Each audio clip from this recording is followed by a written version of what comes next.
Tonight, we begin at the edge of fire, with a city in its final hour.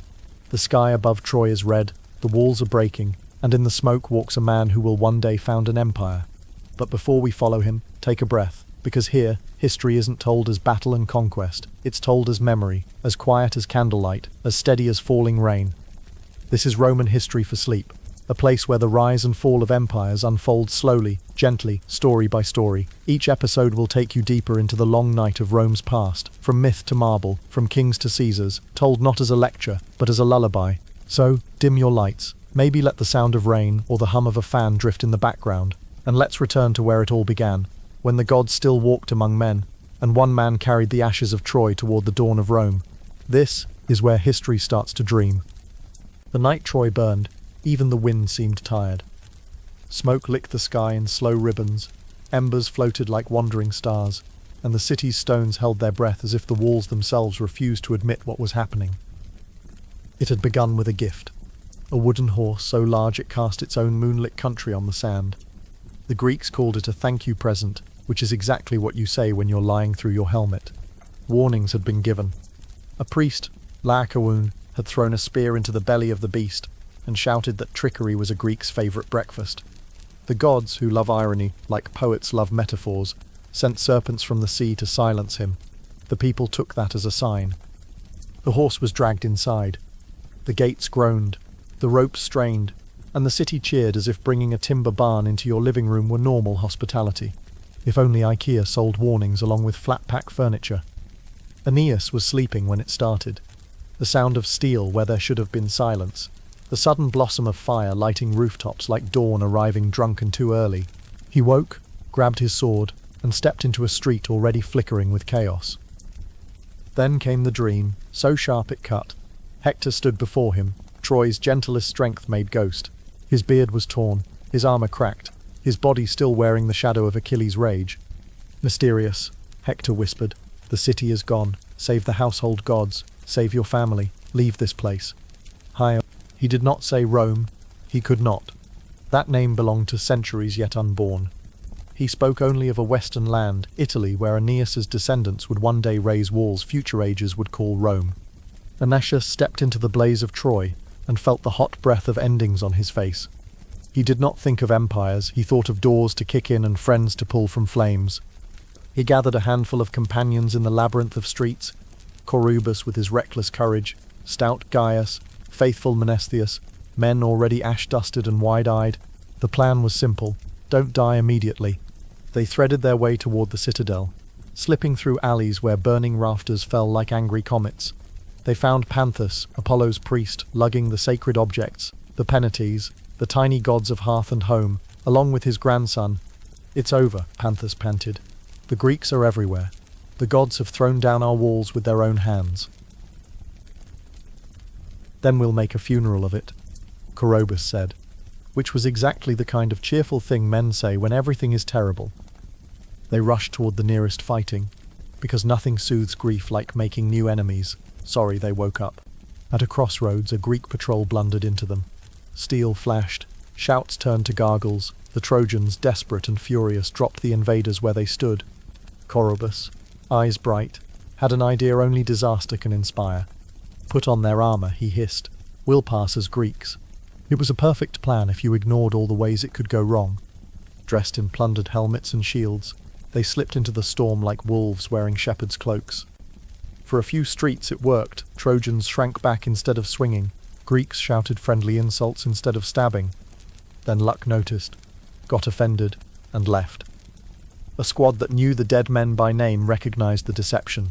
Spears rained, the alleys closed like jaws. Corobus fell, then brave Ripus, and one by one the disguise bled out of them.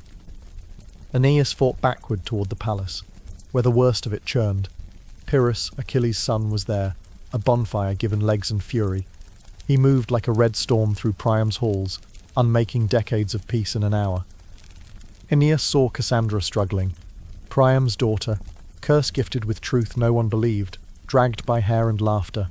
He surged forward, but was flung back by the human wave. That is the cruelty of a city's death. Every rescue is 10 too few. He glimpsed Priam, old as memory, pulling rusted armor over trembling shoulders. Hecuba beside him, a queen without a kingdom, raising her voice against the impossible. Pyrrhus found them. Words were said, but doom does not listen. Priam fell where kings are not meant to fall, at his own altar, beneath the eyes of gods who watched and did nothing. Aeneas turned away, sword heavy as guilt. The palace had become a kiln. Outside, the streets bucked under heat and bodies. Somewhere in that storm was his house. Somewhere were his father, Anchises, his wife Creosa, his little boy Ascanius. He ran. Not heroically, there's no poetry in tripping over roof tiles and swearing, but urgently, like a man who has just remembered what matters. He burst through his door to find fear perfectly arranged. Creosa kneeling at an altar with shaking hands, Ascanius clutching her dress with the gravity of small boys, Anchises stubbornly refusing to move because dignity was, apparently, heavier than fire. "We go now," Aeneas said. He did not schedule a family meeting to discuss other options. Anchises argued with the authority of old age, "I will not live to be a refugee," which was noble but also profoundly inconvenient, because the ceiling had begun auditioning for the role of the floor. Then a sign, a soft crown of fire glowed on the head of little Ascanius without burning him. A comet streaked the sky, dragging certainty behind it. The household gods flickered approval. Even Anchises had to admit the universe was voting. "Fine," he sighed, certain he'd been out-argued by a toddler and a meteor. "Carry me." They bound their house gods under their cloaks and made themselves a small procession through a dying city, Aeneas bearing Anchises like a living relic, Ascanius hand warm and strong in his, Creosa behind, her steps quick and careful, the gods tucked close as if they were frightened children too. "Keep your ears sharp," Aeneas said softly. "If I shout your name, answer. If I tell you to run, run." They took the narrow alleys, the places where fire had not yet remembered to arrive, the gaps between disasters. In that red midnight 1,000 families became rivers, flowing toward the gates, toward the sea, toward the idea that somewhere the night was not on fire.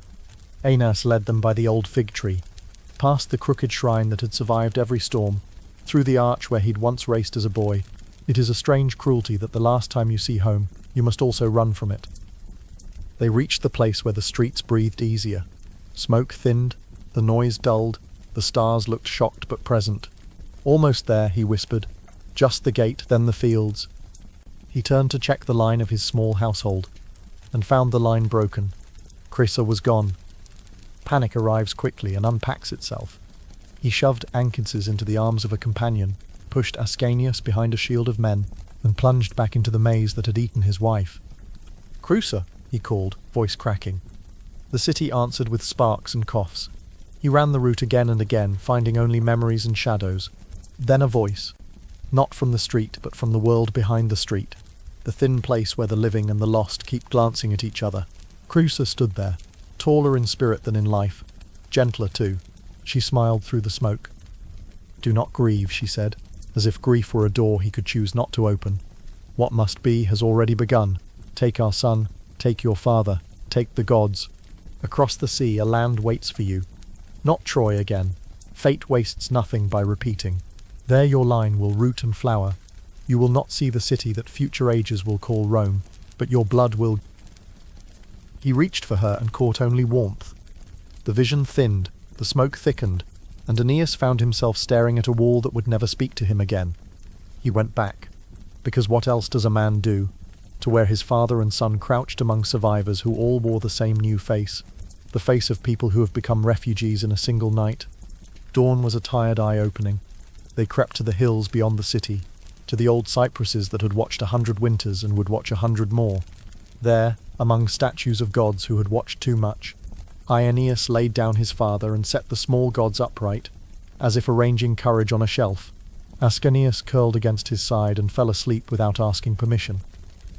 Others gathered, men who had lost their armor and kept their hands, women who had carried children and memories, elders who had wrapped their dignity in shawls and came anyway. A camp formed the way dew forms, quietly, because there is no loud way to begin again. As the sun climbed, a few thin ships bobbed like stubborn ideas on the shore below. More would come, the survivors said, not because they believed it, but because saying so made the air easier to breathe. Aeneas walked among them, asked if there was bread, if there was water, if there was courage left in any pockets. Courage is never where you expect it. It's always in the last place you check. He told them what Hector had told him, which is how hope travels when it has no luggage. Not here, he said. West, a land across the sea. We don't know its name. We only know that one day our children's children will build walls there that future ages will name and sing of. He did not say Rome because to him it was only a feeling, a shape sleeping inside another shape, a promise, not a proper noun. The day lengthened. Someone found grapes. Someone laughed and then apologized for it.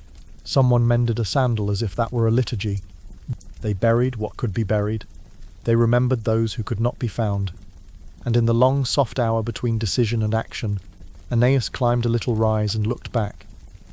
Troy was still there, which is to say Troy was not there at all, only its echo. Walls' smoke is remembering, roofs' fire is unmaking, streets are lines on the hands of gods who have stopped caring. He saluted anyway. There are rituals you perform not because they work, but because you are still human. Night returned, calmer than before, as if the sky had decided screaming wasn't helping. The stars pricked holes in the dark, and let consolation leak through. The next morning, they went down to the sea. The water made its old shushing sound, as if promising to keep their secrets if they climbed in and didn't ask questions.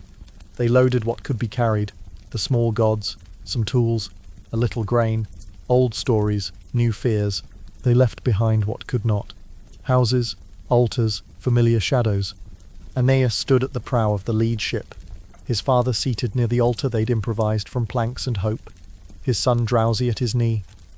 The sails filled, the ropes sang, the shore slid away like a page turned without a bookmark. Behind them, the ruins of a world. Before them, a map drawn by gods who dislike straight lines. The itinerary read: storms, monsters, curses, and questionable real estate. Arrival time unknown. Aeneas breathed, slow and deliberate, the way men do when they want the breath to become a decision. He did not know the name of the city waiting inside the future. He only knew that his bones already belonged to it. Somewhere to the west, a river made a promise to meet the sea. Somewhere, a sow lay under an oak counting piglets. Somewhere, a pair of twins were still centuries from quarrelling. He set his course toward all that. The sea nodded. The sky pretended to be innocent. The wind, for once, was kind. And Troy, which had failed to keep its walls, did not fail to keep its children. They floated away like seeds on firelight, carrying ash in their hair and a future in their hands. The ships glided out from Troy's smoking shadow, their hulls scraping against the shingle one last time before embracing the open water. The sea, fickle as always, wore its best morning face, all shimmer and gentle swells, as if it had practiced innocence in a mirror. Blue, calm, pretending it hadn't been part of the city's destruction by ferrying Greeks back and forth for 10 years, carrying men who would burn everything Aeneas had ever known. Typical ocean behaviour, complicit in catastrophe, then smug about it afterward, offering smooth sailing as if that made up for a decade of enabling genocide. The wind filled the sails with a sound like breathing, and slowly the coastline of ruined Troy shrank behind them. On the horizon, smoke still rose, black columns that marked where palaces had stood, where temples had gleamed, where children had played in streets that no longer existed. The Trojans didn't look back. There was nothing to see except endings. Aeneas's little fleet creaked westward, a ragged flotilla of survivors bound together by loss and the slim thread of prophecy. 20 ships, maybe fewer. Accounts blur when desperation writes the records. Each vessel carried fragments, people, gods, memories packed into whatever space remained between hope and grief. Anchises sat at the stern of the lead ship, wrapped in a cloak that had once been fine but now bore the stains of ash and flight. He stared not at the waves but at memories, his eyes focused on scenes only he could see. Troy before the Greeks, Troy when his son Hector still lived, Troy when the future had seemed something other than salt water and exile. His hands, liver-spotted and trembling slightly, gripped the gunwale as if the ship itself might vanish if he let go. Ascanius clung to his father's side, small fingers twisted in Aeneas's cloak. The boy was too young to fully understand what had been lost. He'd known only a few years of Troy, most of them shadowed by war, but too old not to feel the weight of everyone else's grief pressing down like a physical thing. He didn't cry. He'd learnt that tears changed nothing, and at 7 or 8 years old, that's a lesson no child should have to master. The other survivors huddled in clusters aboard the ships. Old men who'd fought in the war, women clutching whatever household gods they'd managed to save, younger men whose eyes held the particular emptiness that comes from watching everything burn. They spoke little. What was there to say? Behind them lay ash. Ahead only the word of prophecy that somewhere in the west, a new home waited. Italy, the gods had whispered, but gods speak in riddles, and somewhere west covers a lot of coastline. Their first stop was Thrace, a place with broad fields and thick forests, where the rivers whispered like they had nothing better to do than exchange secrets with the wind. It looked promising from the sea, green slopes rising from the shore, soil that appeared rich and dark, forests that suggested game and timber, fertile, spacious, safe, even. If you squinted and tilted your head and wanted badly enough to believe, you could almost pretend it was a good spot for new beginnings, the kind of place where exiles could plant roots and forget the taste of smoke. Which should have been the first red flag, really. If something in myth looks promising without any obvious drawbacks, you're either seconds away from a curse, or already standing inside one and just haven't noticed yet. The gods don't offer easy answers, they offer riddles with teeth. Still, Aeneas was desperate enough to try. They beached the ships and began the rituals, the ancient ceremonies that claimed land for new settlers. He sacrificed a white bull to Jupiter, poured wine into the earth, called upon the household gods to bless this new venture. Anchises spoke the old prayers, his voice cracking only slightly. The others watched with the fragile hope of people who need something to work out for once. Aeneas prepared to claim the land in the name of the household gods, performing each gesture with the careful precision of a man who knows that getting the rituals wrong might be the difference between divine favor and divine wrath. But when his men tried to cut young shoots from the ground to wreathe the altars, when they bent to harvest myrtle branches for the sacred garlands, the soil bled. Not sap, not mud, blood, rich, red, and disturbingly fresh, welling up from the torn earth like wounds opening in flesh. It pooled around the roots, staining the men's hands, soaking into the ground with a sound like a sigh. They tried again, thinking perhaps they'd imagined it. That stress and exhaustion had conjured hallucinations. Another stem pulled, another gout of blood, darker this time, thick as grief.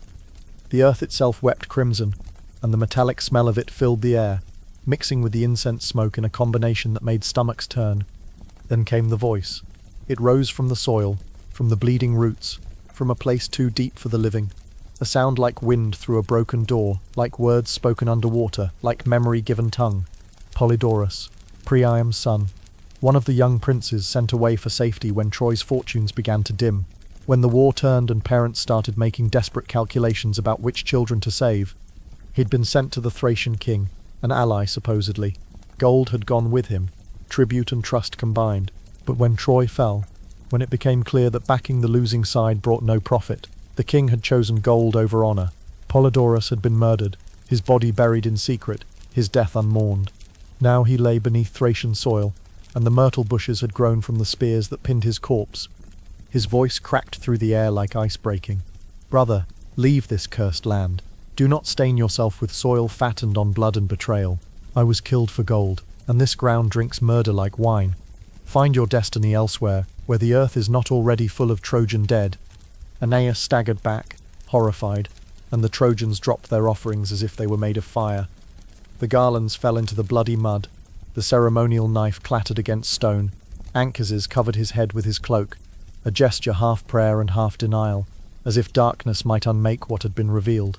The others crossed themselves in ways that belonged to no ritual but panic, making signs against evil that their grandmothers had taught them, protective gestures older than any theology.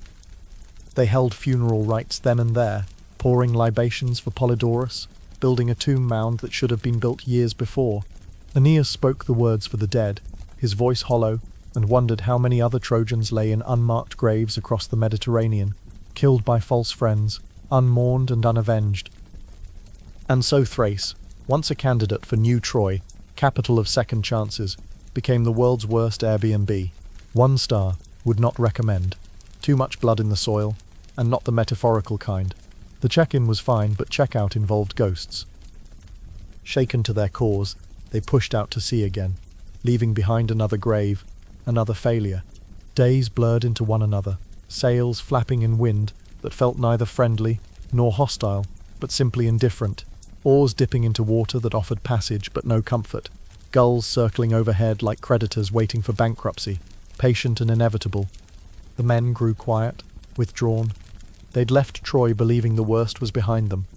Now they understood that tragedy isn't a single event but a condition, something that follows you across the water, that waits in the soil of promising shores.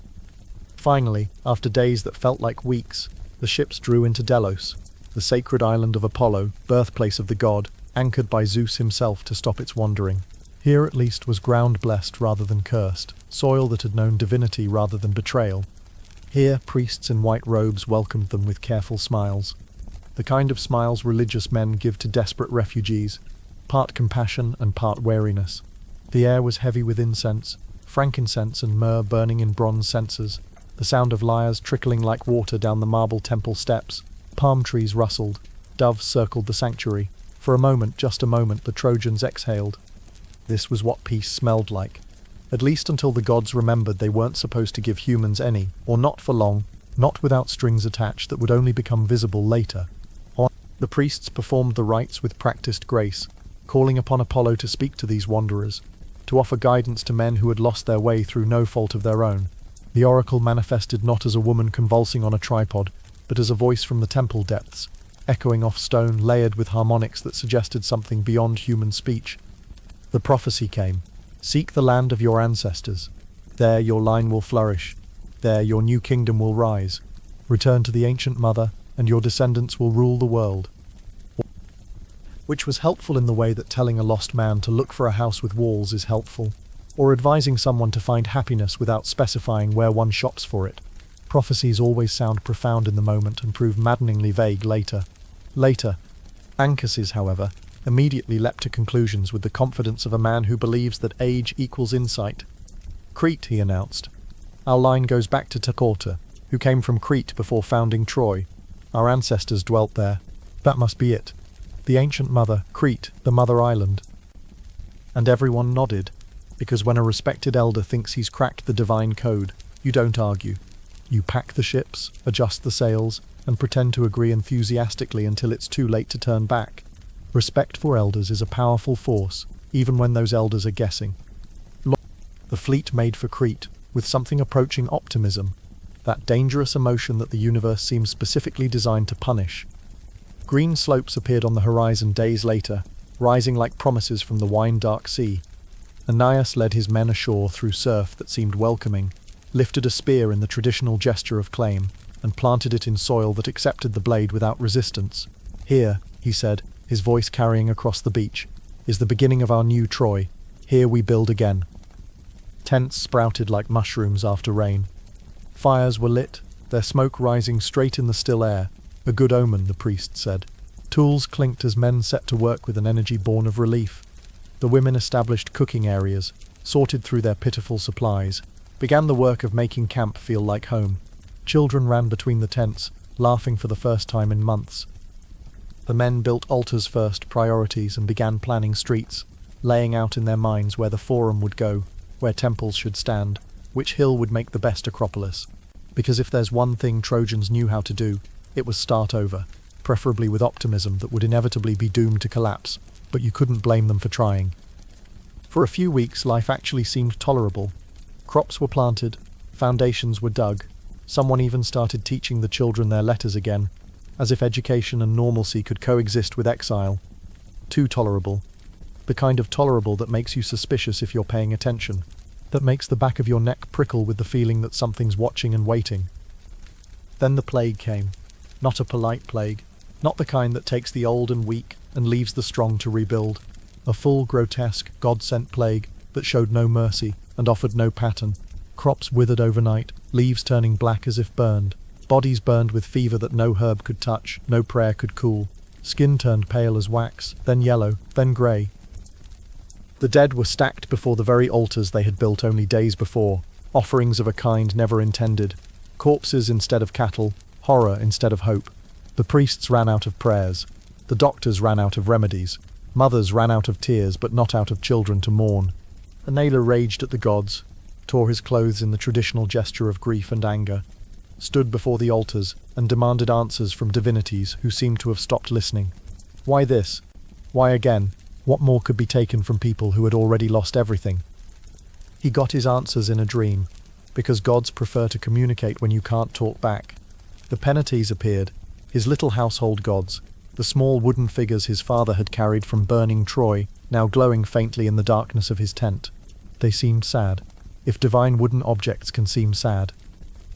"You are in the wrong place," they whispered, their voices like rustling leaves, like distant music. "Crete is not your home. The prophecy was misunderstood. Your destiny lies further west, in Italy, Hesperia, the evening land. There your sons will rule. There your descendants will raise walls that future ages will call Rome. There you will find the ancient mother, not Crete but Italy, from which Dardanus came before there was ever a Troy." Aeneas woke in a sweat, breathing the sour air of plague and death, and knew with the certainty that comes from divine revelation what had to be done. He told Anchises, who received the news like a blow, who sagged under the weight of being wrong, whose age suddenly seemed more burden than wisdom.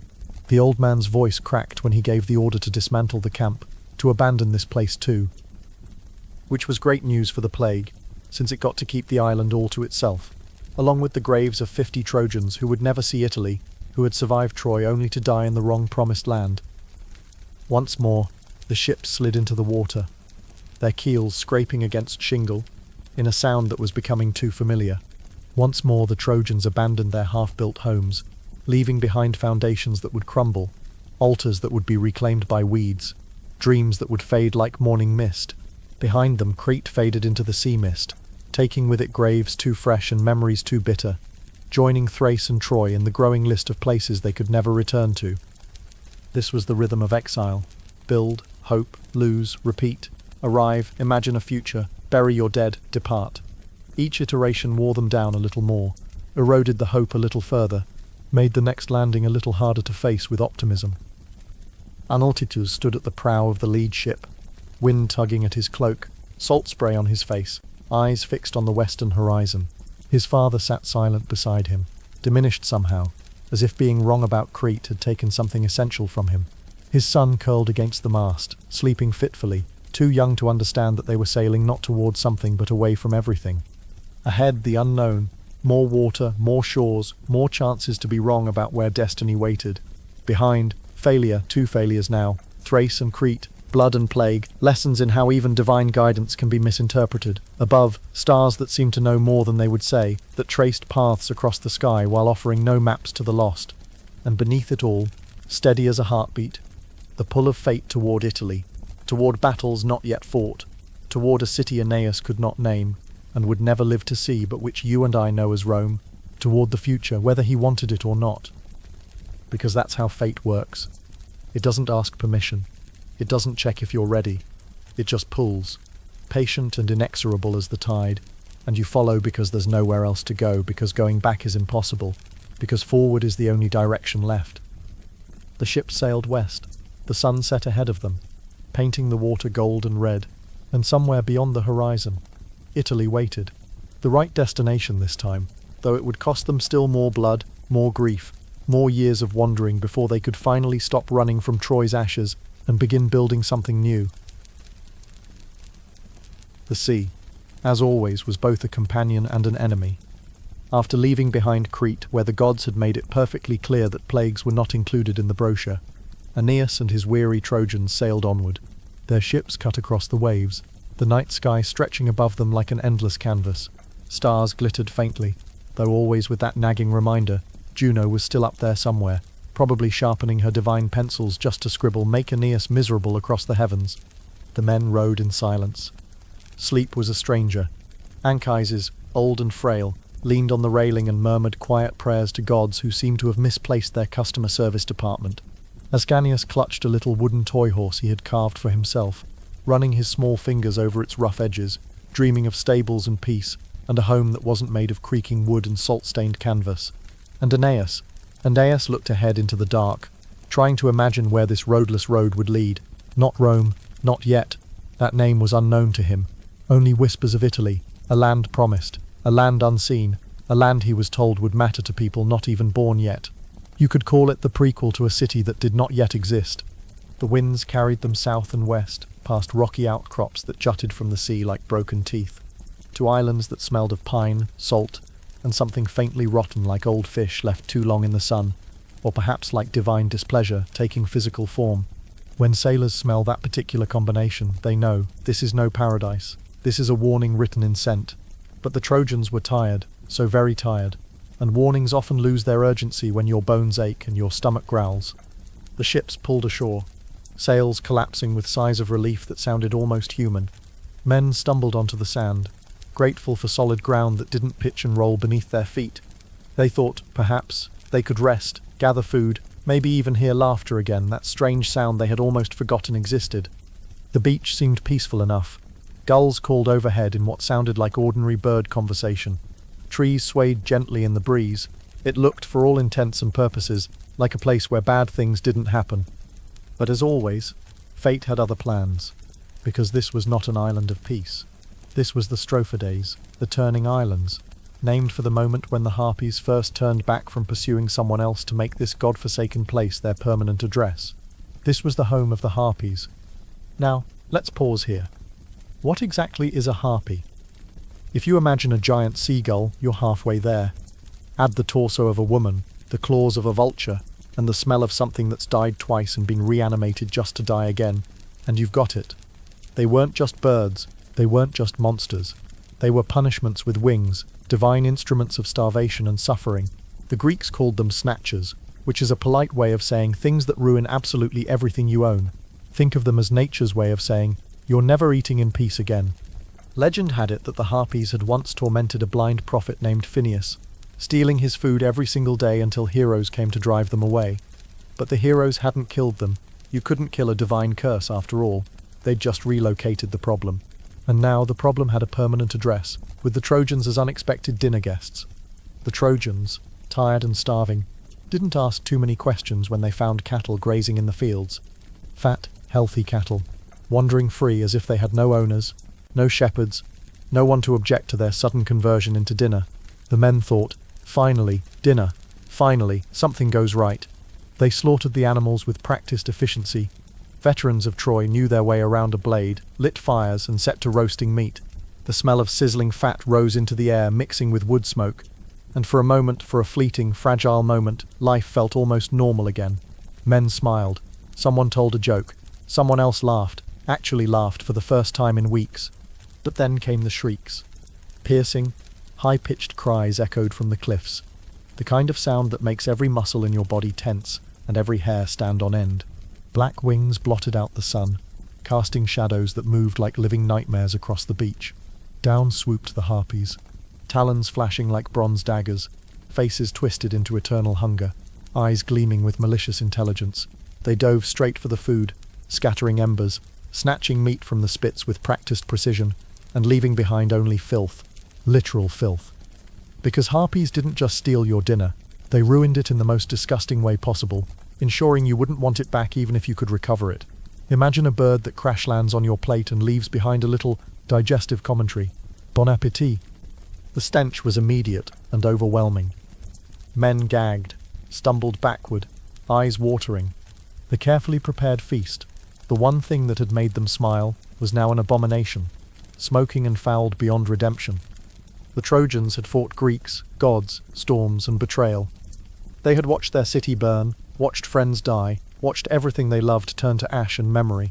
But nothing broke their spirits quite like realizing their steak dinner now smelled like a public latrine managed by someone who had given up on life entirely. Angry and humiliated, the men tried again. This was personal now. They reset the fire with grim determination, cooked fresh meat, posted guards with spears, and prayed the monsters were gone. But no, of course not. The Harpies returned, shrieking louder, hungrier, crueler, as if offended that the Trojans had dared to try again. This time the Trojans fought back, swinging swords and spears into the air like men trying to swat flies the size of wolves.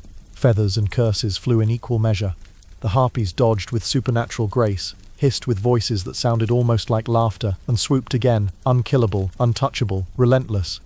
At one point, one of the Trojans, a grizzled veteran named Sergestus, shouted, "I fought 10 years at Troy. 10 years. I killed men twice my size, and now I'm battling angry pigeons. This is what fate brought us to." It wasn't exactly a morale booster.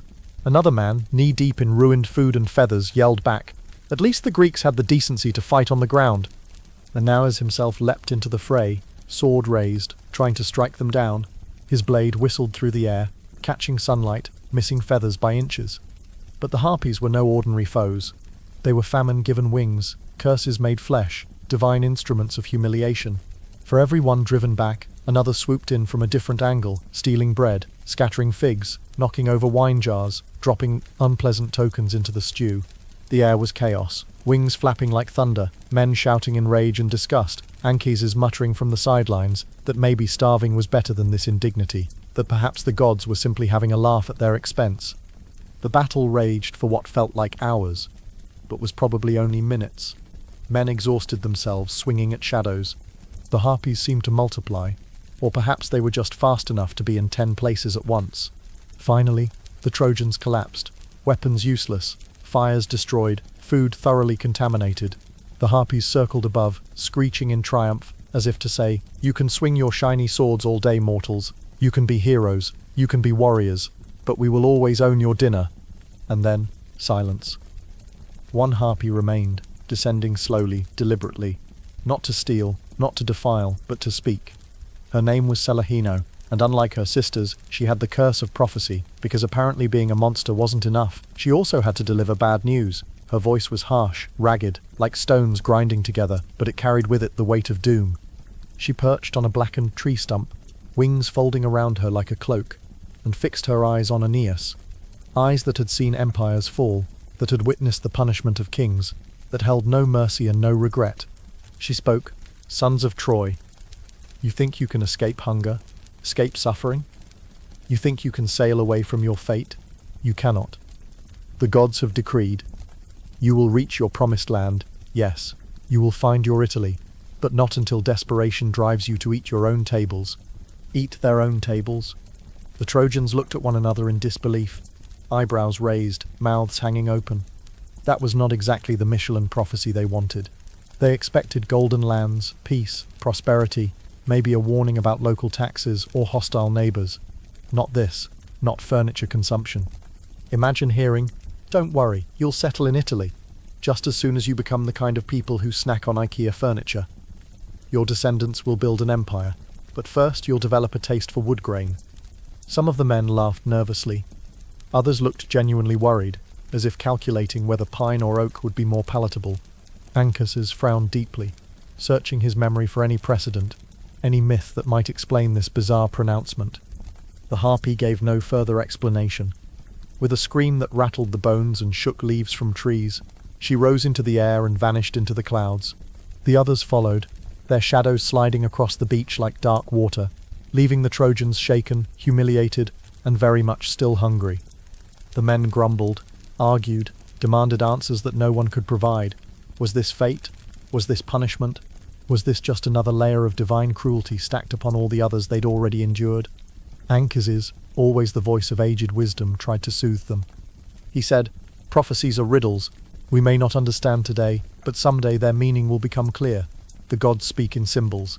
Tables might mean something else entirely," which is the kind of advice that sounds profound but doesn't help when your dinner has been ruined twice by bird women, and you're being told your future involves eating furniture. Aeneas stood apart, looking out at the waves, watching them roll in and out with their eternal patience. His fists clenched, but his face was calm. The mask of leadership he wore even when he wanted to scream. He had grown used to misery, to storms, to gods playing dice with his life. This curse, too, he would carry. But he thought of his son Ascanius, who tugged at his hand, whispering, "Father, I'm hungry. When can we eat?" And that was the weight he bore most of all, not destiny, not empire, not the grand sweep of fate, but the small immediate suffering of those who trusted him. The crying child, the old man's trembling hands, the veterans who had followed him through hell and deserved better than bird shit and prophecies. They set sail again as evening fell, leaving the island behind, its cliffs echoing still with the laughter of the harpies, or perhaps just the wind, though it was hard to tell the difference. No fire warmed them that night, no meal satisfied them. Only the endless sea stretched ahead, dark and unknowable, holding either salvation or more suffering, and the gods weren't telling which. The prophecy followed them like a shadow, like a second sail that caught only ill winds. Eat their tables? What madness was this? The men whispered, argued, cursed the gods in low voices when Anchises wasn't listening. Some made dark jokes about it. Others fell silent, wondering if this journey would ever end, or if they were doomed to sail forever, chased by hunger and bad luck and winged monsters. But Aeneas kept his silence, steering the ships toward the horizon. One hand on the rudder, the other resting on the sword he no longer knew what to fight. He thought of the nameless city that might one day rise from all this ruin, a place beyond his lifetime, a name he did not know. Rome. The word didn't exist for him yet, and he wondered, would people remember that it all began with bird women stealing dinner? Would they tell stories of this humiliation? Or would they edit it out, preferring tales of glory to tales of hungry men fighting pigeons? And so the Trojans sailed on, each wave carrying them closer to Italy, but also closer to the curse Celaeno had hurled upon them. For now the prophecy was only a riddle, a half-heard joke of the gods, floating in their minds like debris from a shipwreck. But one day, it would reveal its meaning. One day they would understand. And that, dear traveller, was how the Trojans, survivors of Troy, became known not only as warriors and wanderers, but as the first people in history to lose a war against seagulls on steroids. Sleep now, with the waves rocking gently in your mind.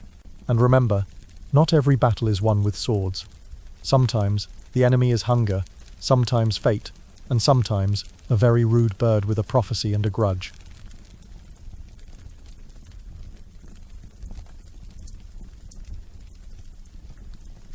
The Trojans left behind the cursed laughter of the Harpies and set their sails once more.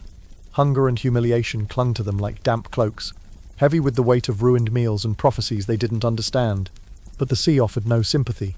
It simply opened before them, wide and unending, as if daring them to keep going.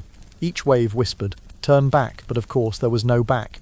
Troy was ashes, Crete was plague, the Strophades were birdshit and bad omens. Only forward, only exile, only the stubborn, foolish hope that somewhere beyond the horizon there was land that wouldn't try to kill them. And then land appeared again. Green hills rolling gently toward the sky, smoke rising from hearths in lazy spirals, a place that actually looked alive, lived in, human. Epirus. A name most of the Trojans didn't know, but one that would soon etch itself into their memories with equal parts comfort and sorrow. They pulled their ships ashore cautiously, half expecting another disaster, another divine joke. But this time the beach was quiet. No monsters, no plagues, just the smell of cooking fires and the distant sound of voices speaking Greek, the language of their enemies, but also once upon a time the language of trade, of treaties, of neighbours. Here they discovered something rare, something they had almost forgotten existed. Not an enemy, not a curse, not divine sabotage, but family. Or at least the closest thing left to it. Because who should they stumble upon, ruling this corner of Greece but Helenus, son of Priam, which made him Onepia's cousin. Technically, though, family trees meant less when your family tree had been chopped down and burned. And by his side, standing like a living ghost, was Andromache, widow of Hector, the fallen hero of Troy, the man whose body had been dragged behind Achilles' chariot, the man whose death had broken the spirit of an entire city. If Troy was a shattered mirror, these two were the fragments, reflecting memories too sharp to touch without bleeding. Andromache had survived the fall of Troy, though survival can sometimes feel crueler than death. Once, she had been Hector's queen, mistress of the finest halls, wife to the noblest man of the city, mother to a boy who would have been king. Now she lived in exile, tending altars to gods who hadn't saved her, and clinging to rituals of a home that no longer existed anywhere but in her mind. She had built a small shrine, a replica of Troy's altar, and spent her days there speaking to the dead as if they might answer back. When she first saw Aeneas approaching, tall, weathered, walking with that particular exhaustion of a man who has sailed too far and lost too much, she froze, half convinced it was a ghost walking out of the smoke of memory. Her basket of offerings fell from her hands, spilling grain across the stones, and then she wept. Not the soft tears of a woman at a funeral, not the polite grief displayed for public consumption, but deep, racking sobs that made her whole body shake, as if Troy itself cried through her. She collapsed to her knees, and Aeneas rushed forward, catching her before she struck the ground. For a long moment neither could speak. What words exist for this? For meeting someone who remembers the same streets, the same voices, the same nights when the city felt eternal. When she finally found her voice, she told Aeneas everything. How she had been dragged off after the sack of Troy, claimed as a prize by Neoptolemus, Achilles' son, the boy who had inherited his father's cruelty without his honour. How her son Astyanax, the little boy she had held on the walls as Hector fought below, the child with his father's eyes, had been hurled from the ramparts by the Greeks, a child executed for the crime of having heroic blood, The Greeks had feared what he might become, this boy who had barely learned to walk, so they threw him from the walls like garbage, like nothing. Her voice cracked when she said his name, as though even speaking it was a betrayal, a reopening of a wound that had never properly closed. She described how she held his broken body afterward, how she sang him lullabies he could no longer hear. Aeneas listened, silent, his hands shaking at his sides, jaw clenched so tight it hurt. Because there are some griefs words cannot comfort, some losses so profound they become part of your bones. He thought of Ascanius sleeping on the ship, and felt sick with the knowledge that he could have lost him the same way, that fate might still take him, that nothing was ever truly safe. Helenus, on the other hand, had found a strange kind of power in this new land. Priam's son, one of 50, though most of the others were now corpses or slaves, had turned prophet, as if the gods had decided that if they were going to destroy his home, they might at least let him ruin other people's evenings with bad news. He had become a seer, the man who read the whispers of Apollo, who stared too long into smoke until visions burned themselves behind his eyes. He had married Andromache after Neoptolemus died, killed in a squabble over a woman, which was somehow both tragic and pathetically mundane, and now Helenus ruled this small kingdom, a Trojan prince in Greek lands, speaking prophecies that no one particularly wanted to hear but everyone felt compelled to ask about anyway. For the Trojans, this was like stumbling into a family reunion where everyone has PTSD, but at least they recognized the faces. They feasted together in Helenus's modest palace, nothing like Troy's grandeur, but solid, real, warm. They told stories of the past, carefully avoiding the worst memories, focusing instead on the moments that still brought smiles, the festivals, the marriages, the time someone's chariot wheel fell off during a parade. For a brief moment, it almost felt like Troy again, but it was a Troy made of ashes and memory, fragile, ghostly, ready to dissolve at the slightest touch. Everyone knew it, no one said it. Then came the prophecies. Because no reunion in myth is ever complete without someone standing up and saying, "Oh, by the way, the future sucks." Helenus drew Aeneas aside after the feast, when the wine had been poured and the men were singing songs that tried too hard to sound cheerful. His eyes were heavy with the weight of visions, shadowed with knowledge he wished he didn't possess. And he spoke. "You will reach Italy, Aeneas. That much is written.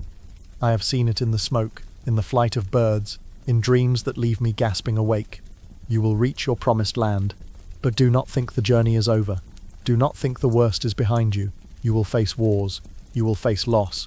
You will face trials that will make Troy look like a training exercise, like childhood games played with wooden swords. And above all, you must appease Juno, sacrifice to her, honor her, crawl if you must, because the Queen of Heaven is not finished with you yet. She is patient, she is cruel, and she holds grudges that outlast empires." Great. Just what Aeneas wanted. More Juno, as if he hadn't noticed the divine harassment campaign already. The storms, the monsters, the constant feeling of being watched by malevolent eyes in the clouds. Imagine being told that the woman who had been making your life miserable every single day, who had personally ensured that every meal was interrupted and every harbour was hostile, was only warming up, that she was saving her best material for later. That was the news Helenus brought. "Thanks, cousin. Really needed that." But there was more. "Beware," Helenus said, leaning closer, his voice dropping to barely above a whisper. "The twin terrors of the sea, Scylla and Charybdis. Hug the coast, but not too close. Avoid the straits. To pass between them is death. One will snatch your men with jaws of darkness. The other will swallow your ships whole. Scylla lives in the rocks. She has 6 heads, 6 mouths, and she is always hungry. Charybdis is the whirlpool, the drain of the ocean, and she drinks ships the way you drink wine. Go around, always go around. I don't care how much longer it takes. I don't care if your men complain. Promise me you'll go around." Now, for modern ears, this might sound like mythic exaggeration, like sailors' tales told to scare apprentices. But picture it, a narrow strait where cliffs rise like jagged teeth on either side, where currents churn like an angry blender set to its highest setting, where the water itself seems to scream, and every sailor who's ever passed through swears he's seen monsters in the foam. Scylla, the rock-dwelling nightmare with 6 heads on 6 long necks, each ready to pluck a sailor off the deck like an hors d'oeuvre, like a snack to tide her over until dinner. Charybdis, the whirlpool, a living drain in the ocean floor that could drink an entire fleet in a single gulp, belch out the splinters, and wait for the next course. Helenus wasn't joking. He wasn't being poetic. He was saying, go anywhere but there. Add a month to your journey if you must, but do not go through that strait. Which is basically like saying, sure, take the highway, but don't go through that one tunnel where an ancient demon might eat your car and possibly your soul. Use the scenic route instead. Comforting advice. He also warned of more subtle dangers. The land of Circe, the sorceress who turned men into pigs. Not metaphorically, literally pigs, complete with curly tails and an appetite for slop. And let's be honest, some of the Trojans probably would not have noticed the difference. After weeks at sea, personal hygiene was already a distant memory, and some of them grunted more than they spoke, but still, it was good to know where not to stop for dinner, where not to accept drinks from beautiful women who lived alone on mysterious islands with suspiciously tame wildlife. He told Aeneas about the Sibyl, the prophetess who lived in a cave in Cumae, near Italy, who could guide him to the underworld if needed. Though why anyone would need to visit the underworld was a question Helenus didn't answer. He mentioned hostile tribes, treacherous winds, rocks that looked safe but weren't, and a dozen other hazards that made the journey ahead sound less like sailing and more like navigating a divine obstacle course designed by a sadist. Through it all, Aeneas listened, nodding with the patience of a man who has already accepted that his life is a collection of bad news stitched together with seawater and held in place by sheer stubborn refusal to die. He thanked Helenus for the warnings, the advice, the prophecies that at least gave shape to the nightmares ahead. He embraced Andromache, and tried not to let the grief choke him, tried not to imagine what she had endured, tried not to think about how easily it could have been him watching his son thrown from walls. These were people he had loved once, family once, and now they were living monuments to what Troy had been breathing museums, walking reminders that nothing survived untouched, that even the survivors carried scars that never healed. When they departed, Andromache wept again, clutching Aeneas' hands as if letting go meant losing Hector all over again, as if every goodbye was a small death. She pressed gifts into his arms, robes she had woven herself, a small statue of the household gods, bread for the journey. She whispered prayers for him, for Ascanius, for the nameless city that would one day rise from all this misery. She did not know the name Rome, none of them did, but she spoke of a future where Trojan children would play in safe streets, where walls would stand unburned, where mothers wouldn't have to watch their sons die. And Aeneas clung to that vision like a drowning man to driftwood, like a promise that might justify all this suffering. She gave Aeneas a cloak, too large for him, but beautiful, embroidered with scenes of Troy before the fall. "Grow into it," she said, her voice breaking, "and remember us." The ship set sail once more, leaving Epirus behind, leaving Helenus and Andromache to their shadows and their memories and their small kingdom built on grief. The Trojans carried with them prophecies heavy as anchors, and memories sharp as blades. Ahead lay more storms, more monsters, more gods who seemed to treat them as pieces on a divine game board, moving them around for entertainment, knocking them down just to see if they'd stand up again. But they also carried hope, fragile, battered, absurd hope, that somewhere in all this wandering there was a destination worth the suffering, that the story had a point, that meaning could be salvaged from catastrophe.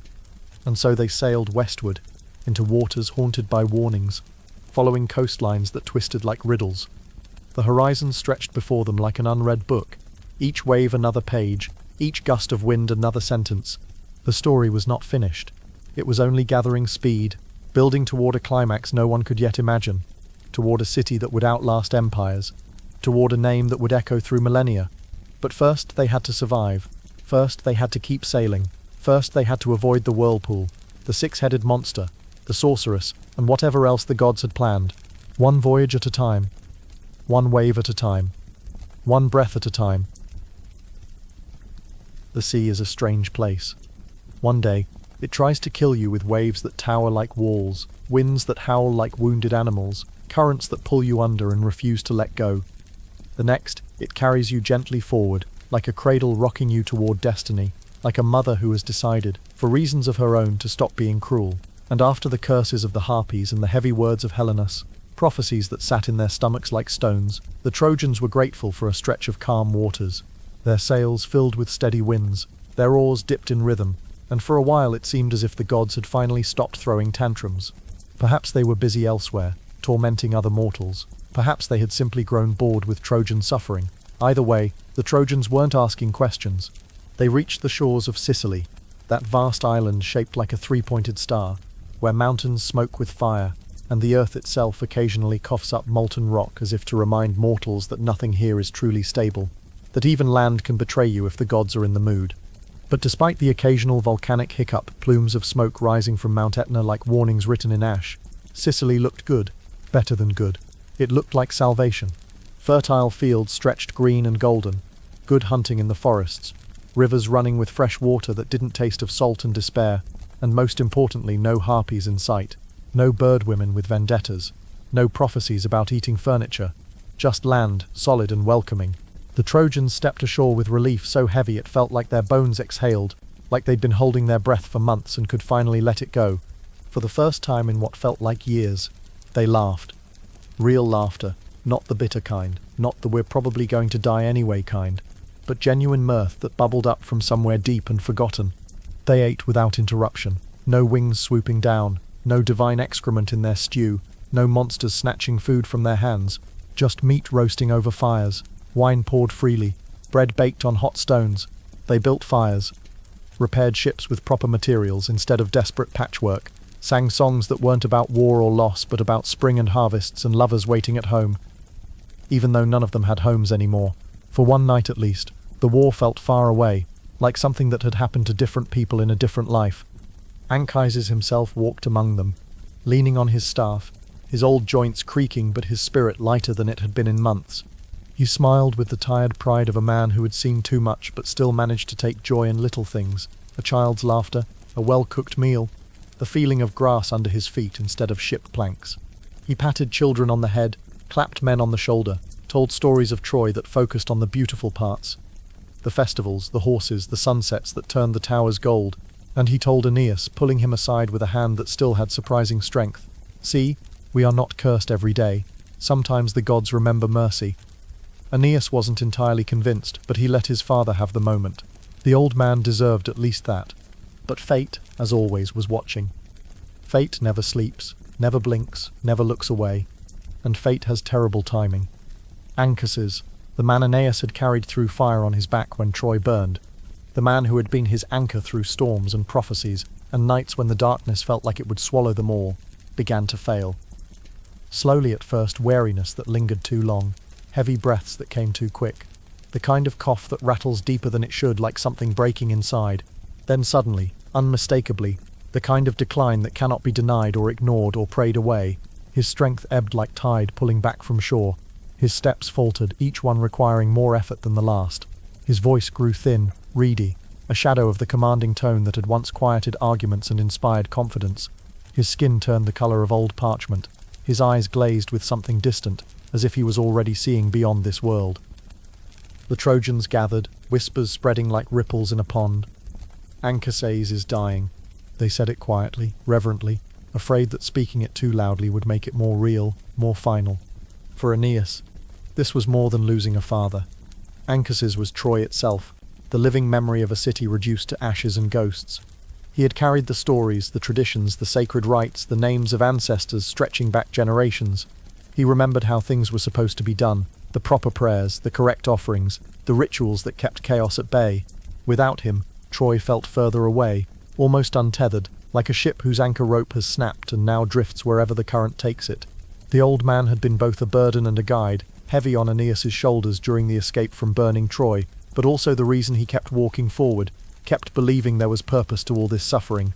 Now that weight was slipping away, and Aeneas felt terrifyingly light, unmoored, alone in a way he hadn't been since the night Troy fell.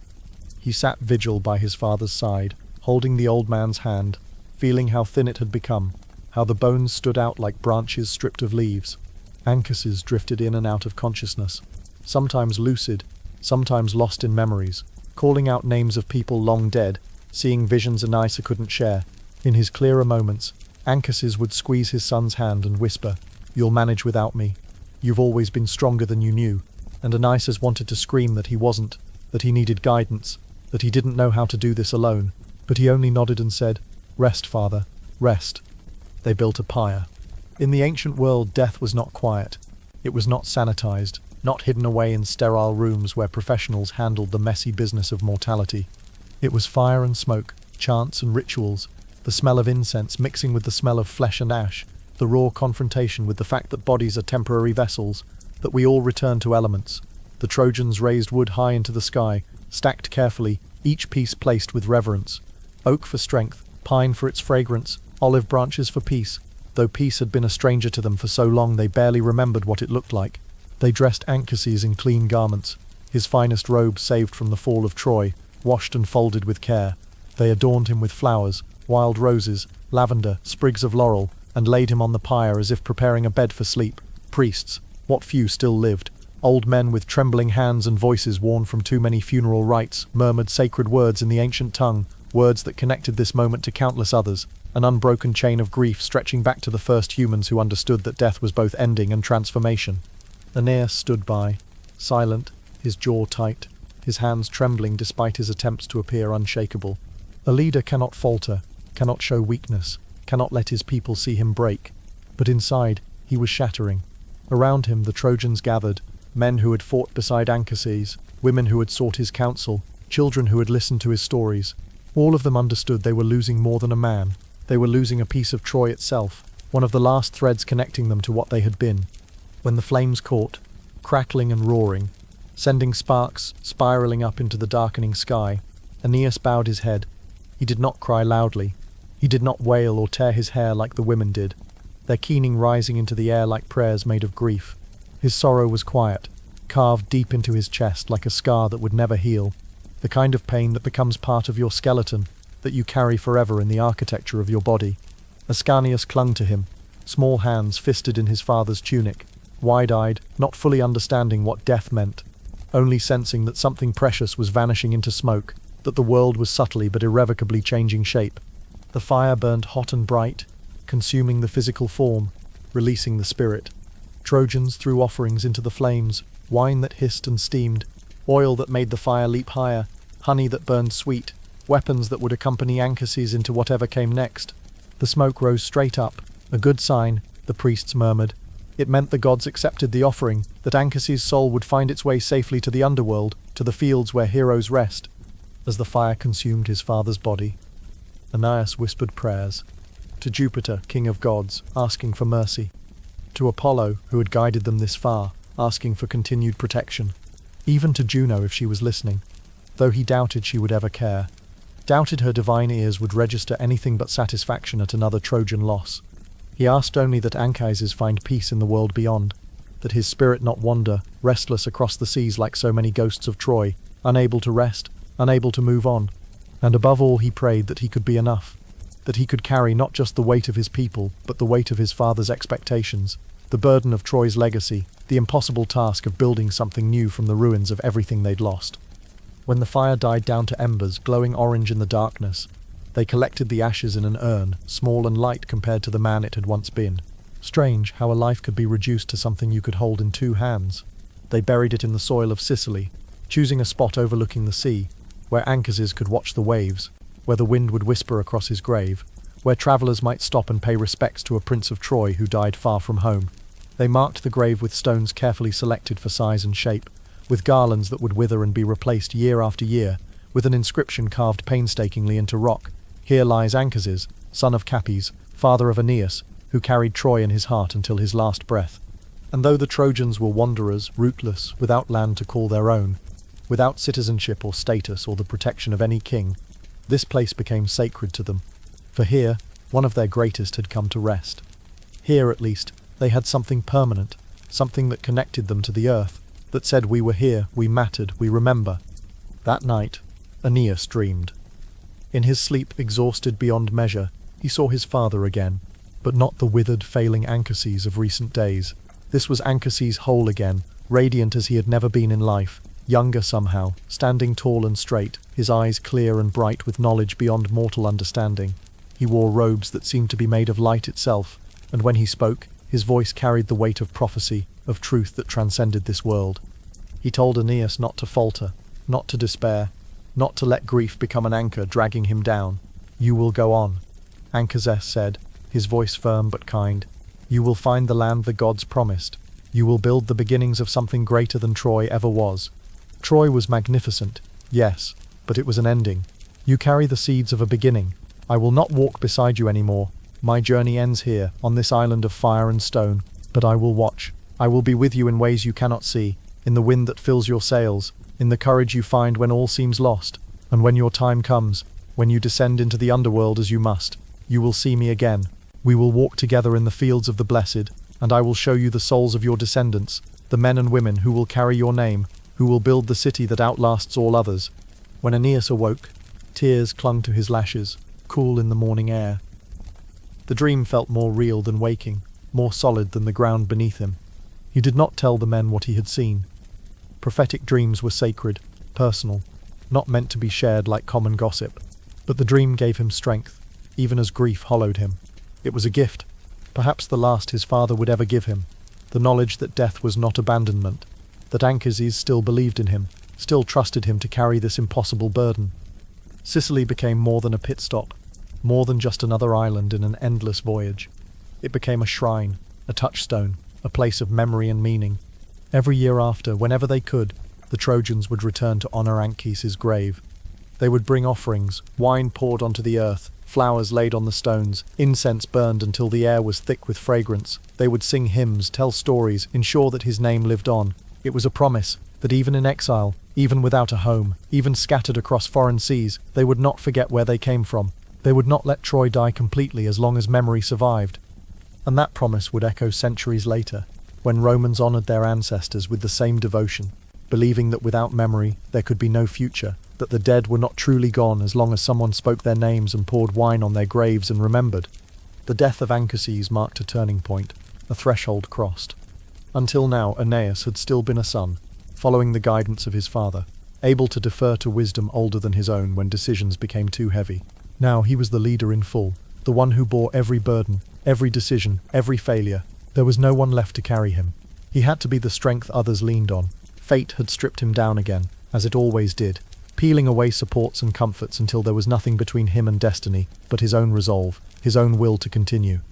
The Trojans lingered a little longer in Sicily, tending the grave, resting weary bones, patching sails with proper materials, replenishing supplies, letting grief settle into something manageable, something they could carry without collapsing. But the sea does not allow permanent goodbyes. The ships waited, patient and indifferent. The wind would change, and when it did, they would have to leave again, carrying Anchises' memory with them into waters that promised more storms, more trials, more gods with grudges and monsters with appetites. Italy still waited ahead, closer now but still distant, still uncertain. The prophecies remained unfulfilled, the city unbuilt, the empire unimagined. But for one brief moment, suspended between past and future, they had something close to peace, a grave to honor, a dream to hold, a future to walk toward, however uncertain, however full of dangers not yet revealed. And so ended Anchises' journey on the soil of Sicily, far from the walls of Troy, far from the land his son had been promised but which he would never see. His story was over, his part played. The old generation was passing, making way for the new, but Aeneas' story was not finished, not even close. His path stretched onward, long and cruel, with shadows waiting and battles yet to come, with gods still scheming and mortals still dying and the weight of destiny pressing down harder with each step. And though Anchises' voice was gone from the waking world, silenced by death and flame and the inexorable passage of time, it still lived in Aeneas' heart, a whisper carried on the wind, a memory that gave strength when strength seemed impossible. Endure, lead, build. What you begin will outlast even the gods' anger. What you plant today will grow into forests your eyes will never see. Trust the journey, trust yourself, and know that I am proud of you, my son, always. The sea has a memory.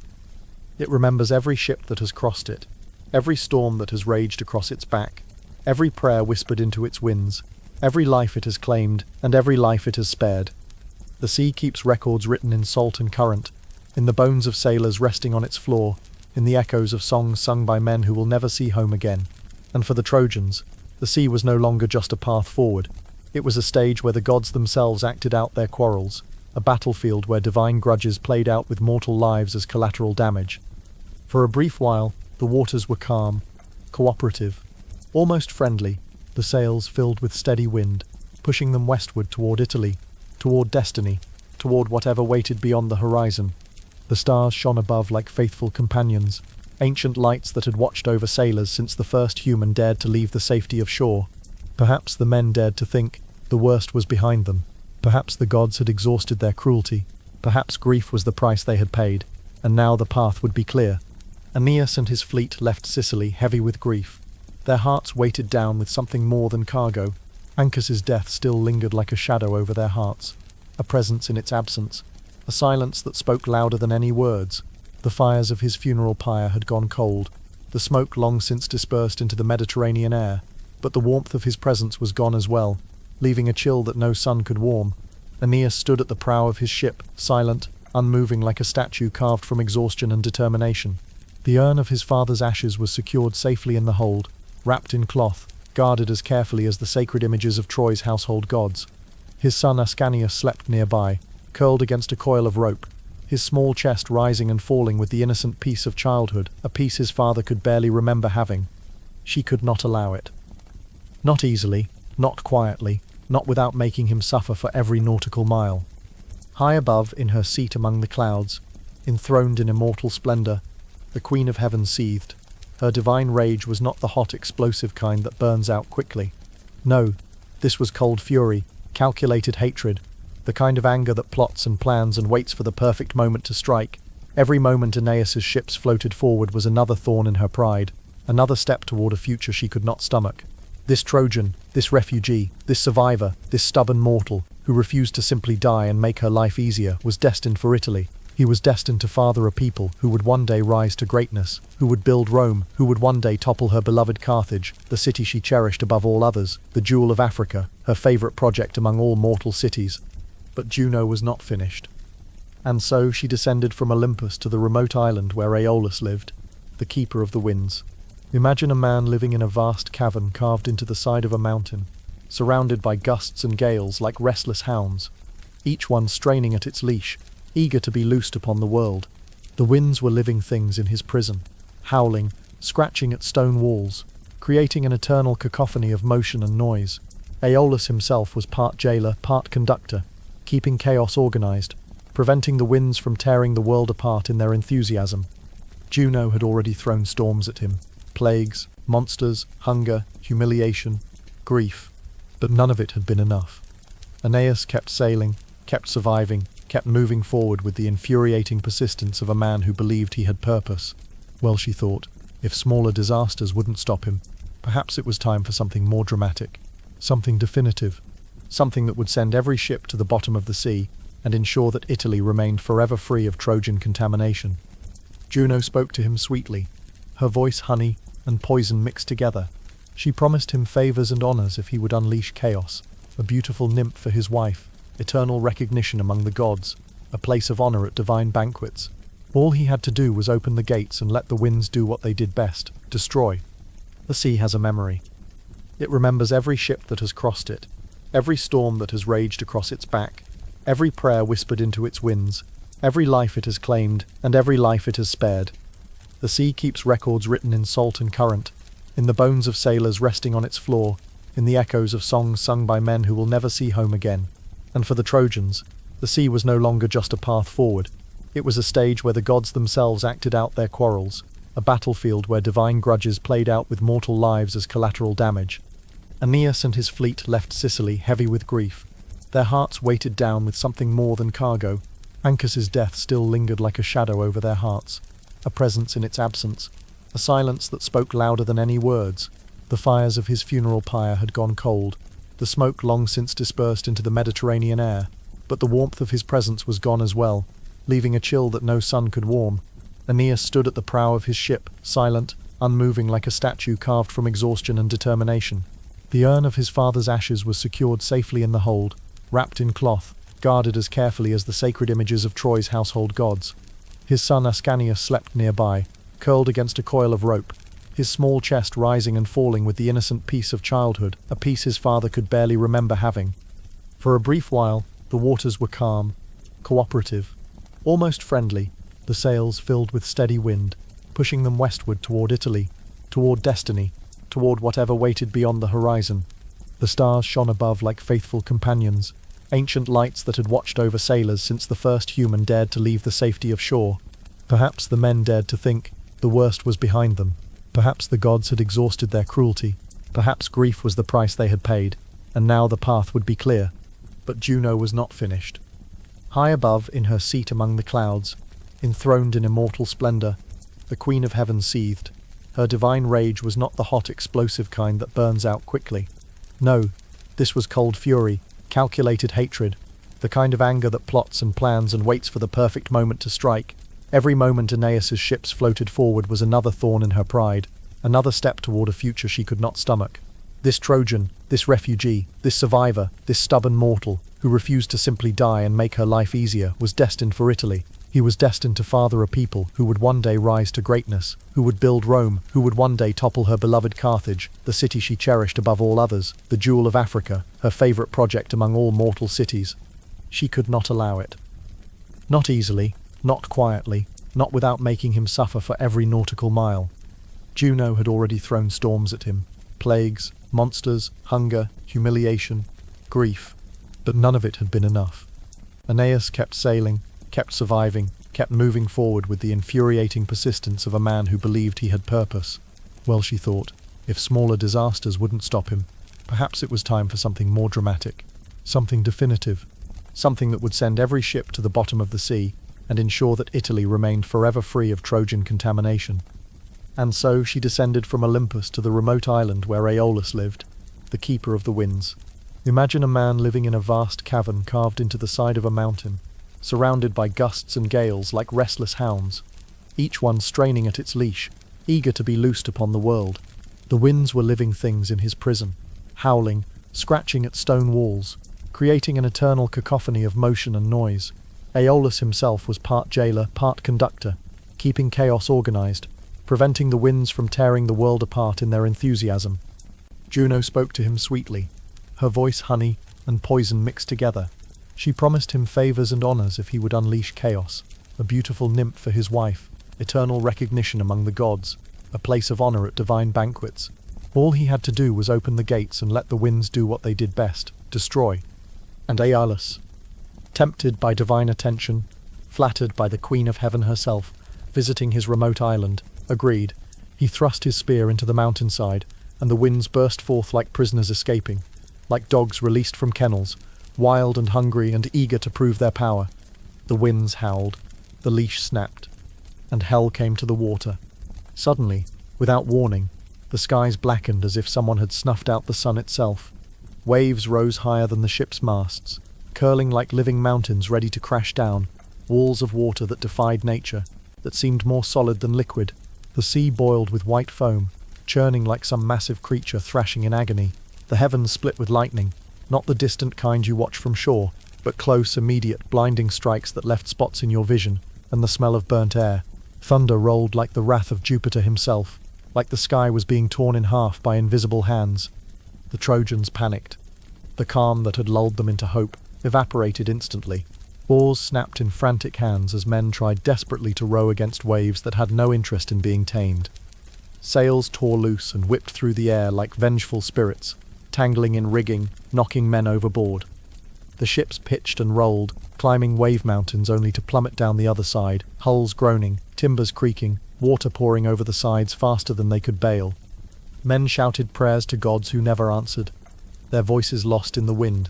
They clung to ropes, clung to each other, clung to life with white-knuckled desperation. Some cursed Juno by name, daring her to show her face, to come down and face them like an honest enemy instead of hiding in clouds and using wind as her weapon. Others wept openly, certain this was the end, that after everything they'd survived, Troy's fall, the plague, the harpies, the loss of Anchises, they would die here, drowned in darkness, their bodies never found, their names forgotten. One ship spun completely around, caught in a whirlpool's grip. Another's mast snapped like a twig, crashing down onto the deck, crushing men beneath it. A third split in half, just split, as if some invisible god had taken an axe to it, and began taking on water, men screaming as they were sucked under. Aeneas himself, lashed to the steering oar to avoid being washed overboard, lifted his hands to the storm and cried out, "O gods, why? Why this? If I must die, why not in Troy, before the walls, before my people's eyes? Why not in battle, with honor, with a sword in my hand and enemies before me instead of drowning here in endless salt? Let me die a hero's death, not a coward's drowning." His voice was swallowed by the wind, his words torn away before they could reach heaven. Around him, his men fought for survival. Veterans of the Trojan War, men who had faced Greek champions and survived a decade of siege, now reduced to terrified sailors clinging to wood and praying that the next wave wouldn't be the one that killed them. There is no dignity in drowning, no glory in being swallowed by the sea, just cold water filling your lungs, darkness closing in, and the horrible realization that you will never see land again. And then, the sea shifted. Something changed. The chaos continued. But now there was something else moving beneath it. Something older and more powerful than Juno's borrowed winds. Because someone else was listening. Neptune, lord of the oceans, god of the deep places, master of every current and tide, felt the storm tearing at his realm. And Neptune, unlike Juno, did not enjoy chaos. He was a god of order beneath the waves, of rhythms and patterns and the ancient rules that kept the sea functioning. To him storms were tools, not tantrums. They had purpose and place. This storm had neither. It was political, petty, divine meddling in his domain, and Neptune did not appreciate uninvited guests disrupting his household. He rose from the depths, ascending through layers of pressure and darkness, his chariot pulled by creatures that had never seen sunlight, his trident glowing with power, older than the gods of Olympus. The waters trembled as he breached the surface, his presence so massive it seemed to calm the waves through sheer force of authority. With a voice deeper than thunder, a voice that seemed to come from the ocean floor itself, he commanded the winds back into their prison. Enough! Who dares disturb my realm without permission? Who sets storms loose in my waters like a child throwing stones? He scolded Aeneas like a child caught misbehaving, his words carrying across the water to that distant island. Back to your caves. Begone. The sea is mine to rule, not Juno's playground for petty revenge. And to Juno herself, though she couldn't hear him or pretended she couldn't, he sent a message through the waves. Next time, ask first. Instantly, as if a switch had been flipped, the storm stilled. The winds retreated, sulking back to their prison. The waves shrank, returning to normal size, from mountains to manageable swells. The thunder faded to distant grumbles, like a dog sent to its kennel. The skies cleared, clouds parting to reveal stars that watched impassively, as if the storm had never happened. The ships, battered but afloat, bobbed like corks on the suddenly calm surface. The men blinked, coughing seawater, soaked to the bone, trembling with adrenaline and exhaustion, alive but shaken to their cores. For a long moment, no one spoke. They just breathed, grateful for air that didn't taste of salt and death. They had been spared, but not without loss. Several ships had vanished beneath the waves, swallowed whole by the storm before Neptune's intervention. Men who had once stood shoulder to shoulder with Aeneas at Troy's walls, who had survived the city's fall and sailed through countless dangers, were gone. Their voices silenced, their bodies claimed by the deep. Survivors clung to debris, praying for rescue, some calling out weakly, others too exhausted to make sound. It was a reminder that the gods played dice with human lives, and mortals could only endure, could only survive what they were allowed to survive. The living Trojans pulled survivors from the water, hauled them onto decks, wrapped them in whatever dry cloth could be found. They counted heads, checked for injuries, realized with sick hearts how many faces were missing, entire families gone, brothers lost, friends who would never tell another joke or sing another song. Aeneas moved through the ships once they were able to lash them together, checking on his men, offering what comfort he could. His own fear he kept locked inside, showing only strength, only certainty, even though inside he was screaming. What else could the gods take from him? What else did he have left to lose? The battered fleet drifted, their sails limp and torn, their oars broken or lost, their supplies soaked and spoiling. They were at the mercy of currents now, too damaged to properly navigate, too exhausted to do more than keep the ships afloat. And slowly, like a gift from Neptune himself, or perhaps just indifference, the African coastline rose on the horizon.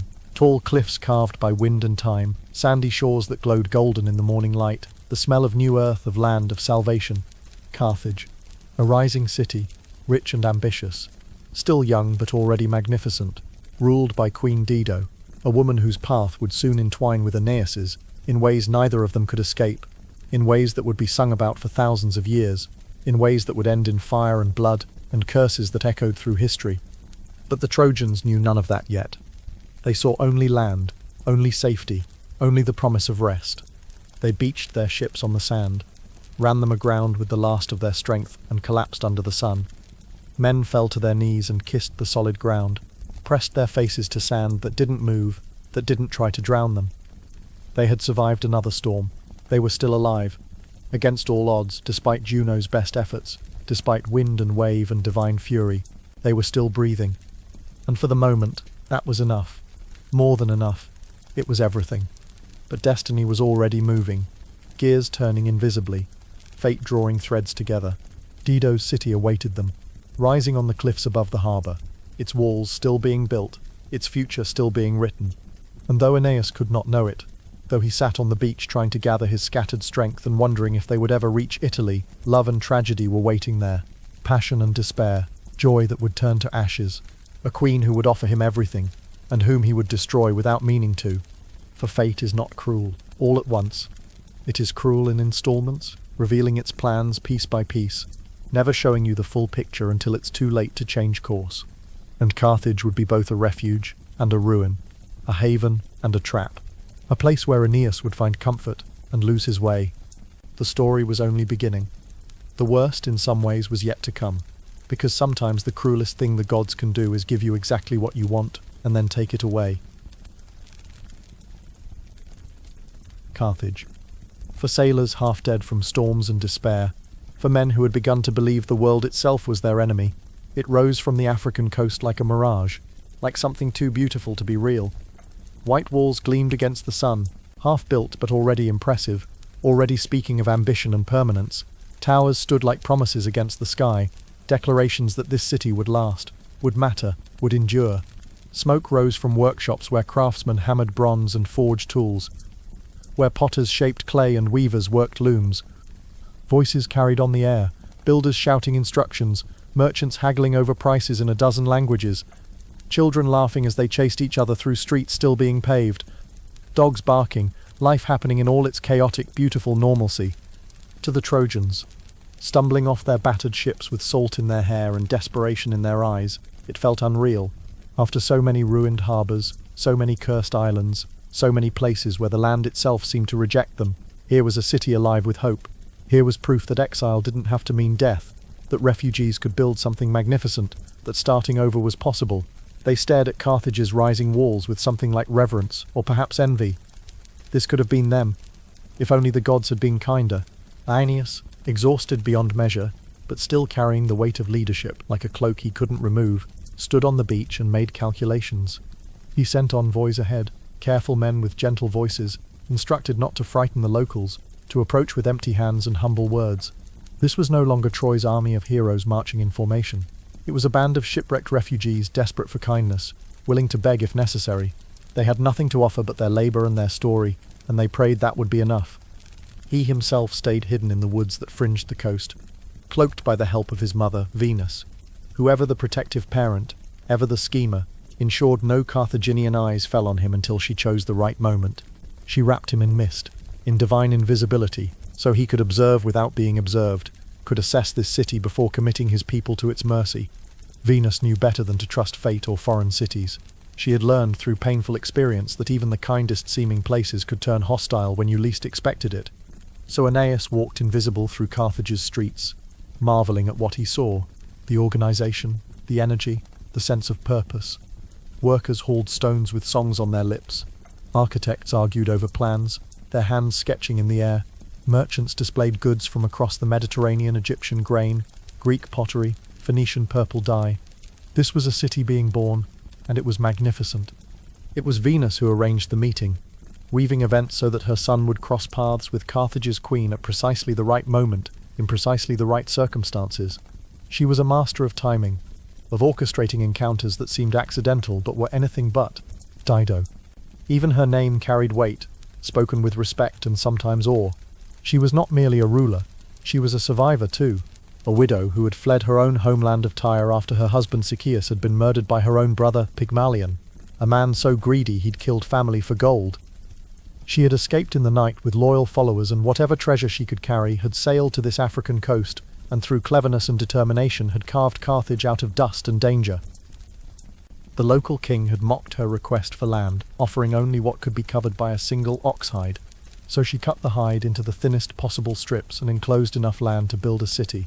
That was Dido, turning mockery into opportunity, refusing to accept limitations, leading her people with a strength that no one could ignore, and a wisdom that commanded respect even from those who might have preferred to dismiss her. When Aeneas finally stepped into her hall, Venus, having decided the moment was right, having dissolved the mist that had hidden him, he appeared suddenly before the assembled court, and the room fell silent. Here was a stranger, clearly noble despite his travel-worn clothes, clearly a warrior despite his exhausted bearing. Dido's guards tensed, hands moving toward weapons. But Dido herself studied him with eyes that missed nothing. She saw the grief carved into his face, the exhaustion in his stance, the way he held himself like a man bearing invisible weights. She saw a leader trying not to show how close to breaking he was, and she recognized it. Because she had worn that same mask herself, had stood just as straight while crumbling inside. She welcomed him not as a stranger, but as one who knew suffering. When he explained who they were, Trojans, survivors, refugees seeking only rest and perhaps a chance to repair their ships, she didn't flinch at the name Troy, didn't see enemies. She looked at the weary Trojans gathered in her hall and saw in them her own past, the terror of exile, the struggle to rebuild from nothing, the weight of leading people who depended on you absolutely. "Be at peace here," she said, her voice firm and warm at once. "My city is your city. We too know what it means to flee, to start again. You are welcome to stay as long as you need." And for the first time in what felt like years, Aeneas believed it. The words didn't sound like empty hospitality or the kind of grudging tolerance that disappears at the first inconvenience. They sounded true. The Trojans rested. They ate food not stolen by birds, food that stayed on their plates from start to finish, seasoned with spices that actually tasted good instead of salt and desperation. They drank wine not spilled by storms, wine that wasn't rationed, wine that came from Carthaginian cellars and tasted of civilization. They bathed in water that wasn't seawater, scrubbing away layers of grime and salt until they almost felt human again. They slept in beds instead of on planks of wood, their bodies remembering what it felt like to lie on something soft, to wake without every joint aching. For men who had lived like hunted animals, always watchful, always expecting the next disaster, it was paradise. Children played without fear. Women washed clothes without having to defend them from harpies. Men worked on ships without being interrupted by divine catastrophes. It was almost suspicious how normal it felt. And of course, the gods couldn't let it last. Because if there's one thing the gods hate, it's mortals being comfortable. Venus, ever watchful, ever paranoid, feared Juno's hand. Her old rival surely had plans for this city, surely wouldn't allow Aeneas to rest unmolested. She worried Juno would turn Dido against Aeneas, would poison this hospitality, would find some way to ensure the Trojans never reached Italy. So she schemed, whispering into the hearts of gods and mortals alike, nudging, arranging, conspiring. She decided that the best way to protect her son was to make Dido love him, because a woman in love would protect him better than any army. She enlisted Cupid, her son, god of desire, who took the form of Aeneas, and sat in Dido's lap, breathing invisible fire into her heart. And soon, love bloomed. Or, depending on how you see it, love was shoved down their throats by divine meddling, manufactured by immortals playing with mortal hearts like toys. Deho, proud queen of Carthage, woman who had sworn never to remarry, who had vowed eternal loyalty to her murdered husband's memory, found herself captivated. She listened to Aeneas tell the story of Troy, how the city fell, how the Greeks tricked them with that cursed wooden horse, how the fires devoured everything, how he had carried his father through streets running with blood. His voice, soft but unshakable, painted the ruin in words so vivid she could almost see the flames, almost smell the smoke, and her heart, which she thought had been closed forever, bent toward him. She saw in him, not just a leader, but a man scarred by loss, a man who understood exile as she did, who had rebuilt himself from ruins just as she had rebuilt Carthage from nothing. He was beautiful, yes, but more than that, he was her mirror, her equal, someone who could understand what it cost to lead, to survive, to keep going when everything in you wanted to stop. And Aeneas? He saw in Dido a safe harbour, a soul strong enough to match his own. After years of being buffeted by fate, here was someone solid, someone who wouldn't break under pressure. She was beautiful, yes, her eyes dark and intelligent, her bearing regal even in casual moments, her voice commanding even when she spoke softly. But more than that, she was a builder of nations, a woman who had taken despair and hammered it into walls and towers and laws and prosperity. She had done what he dreamed of doing, turned refugees into citizens, exile into empire, tragedy into triumph. He admired her, trusted her, felt safe with her in a way he hadn't felt safe since Troy fell. And slowly, perhaps inevitably, he loved her, or believed he did. The line between genuine feeling and divine manipulation was impossible to draw, even for him. For a while the Trojans forgot their journey. Italy seemed far away, abstract, less real than Carthage's tangible streets and solid walls. They helped build Carthage's fortifications, their military experience making them valuable laborers and advisors. They shared in its feasts, celebrated Carthaginian festivals, learned local songs. Dido and Aeneas rode together through forests, hunting deer and boar, their laughter echoing under the trees. They walked through the city as it grew, planning where temples would stand, where the forum would be built, dreaming together of a future that seemed within reach. And then, one fateful day, when a storm broke over them during a hunt, a storm Juno herself sent. Seeing an opportunity, they found shelter together in a cave. The hunting party scattered, seeking whatever cover they could find. But Aeneas and Dido found themselves alone, pressed close in the darkness, rain drumming on stone, lightning illuminating the cave entrance in brief, brilliant flashes. The rain fell, the thunder rolled, and in that cave, something changed. To Dido, it was a marriage, sealed by storm and shadow, witnessed by the heavens themselves. This was how ancient marriages were sometimes consecrated, not in temples with priests, but in moments of divine acknowledgement, when the gods made their will clear through signs and omens. She considered herself Aeneas's wife from that moment, bound to him as surely as if they'd stood before altars. To Aeneas, perhaps it was love, or perhaps it was comfort. Perhaps it was the desperate need to feel something other than grief and exhaustion. Perhaps it was genuine passion. He never quite said, never quite defined it, even to himself. But to the gods, it was another move on the board. Another knot tied that they could cut whenever they chose. Another mortal complication to amuse themselves with when immortality grew boring. And so, for a season, there was peace. Months passed like days, each one golden and seemingly endless. Dido called Aeneas her husband. She introduced him as such to visiting dignitaries, included him in matters of state, consulted him on decisions. She believed his Trojans would remain, that they would become Carthaginian, that Carthage and Troy reborn would grow side by side, two peoples becoming one. She dreamed of empire, not yet Rome, not yet the world-spanning city we know, but of something great and lasting, of ships carrying Carthaginian goods across every sea, of walls that would never fall, of a dynasty that would endure for 1,000 years. She had statues commissioned showing Aeneas alongside Carthaginian heroes. She spoke of their children, the sons they would have, who would rule after them, who would carry both Trojan and Tyrian blood. She was planning a future, investing in permanence, believing that love and shared purpose were enough to overwrite fate. But destiny does not bend to human dreams. Destiny doesn't care about happiness or fairness or love. Destiny has its own agenda, written before any of them were born, and it does not negotiate. Mercury, messenger of Jupiter, descended with a mission. He appeared to Aeneas in a blaze of divine clarity, his winged sandals barely touching the ground, his caduceus gleaming with otherworldly light, his words sharp as blades and just as cutting. "What are you doing here? Have you forgotten who you are? Have you forgotten your purpose? Your fate is not to build Carthage. Your fate is not to be Dido's consort or live comfortably while your people forget why they left Troy.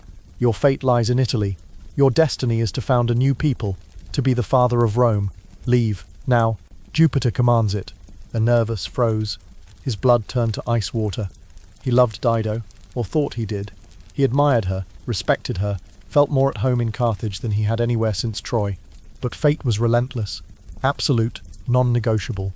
Rome, though he did not yet know the word, though the city existed only in prophecy and divine planning, waited for him. Italy was calling, whether he answered or not. To disobey Jupiter himself was impossible, unthinkable, the kind of hubris that got you turned into a tree or struck by lightning or worse. He felt torn in half. Part of him wanted to stay, to choose love over duty, to build a life in Carthage and let someone else found Rome. But another part, the part shaped by his father's teachings, by Trojan values, by years of being told he was destiny's instrument, knew he had no choice. So he chose silence. He didn't tell Dido immediately. He couldn't bear to see her face, to speak the words that would destroy everything.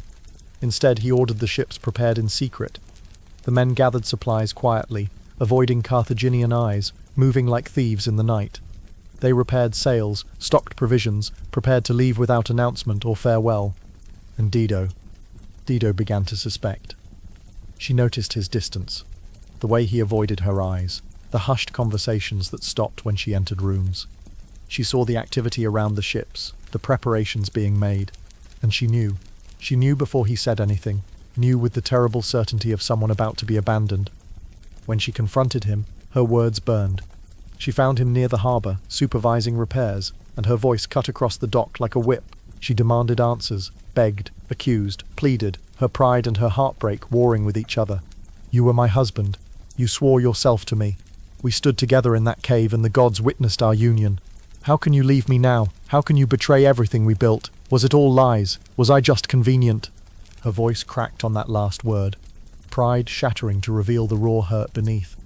And Aeneas, torn, trapped between love and duty, replied, "I never swore, I never promised, I never spoke vows or made commitments. You assumed, and I didn't correct you. My destiny lies elsewhere. The gods command me to Italy. If I could stay, I would, but the gods command me."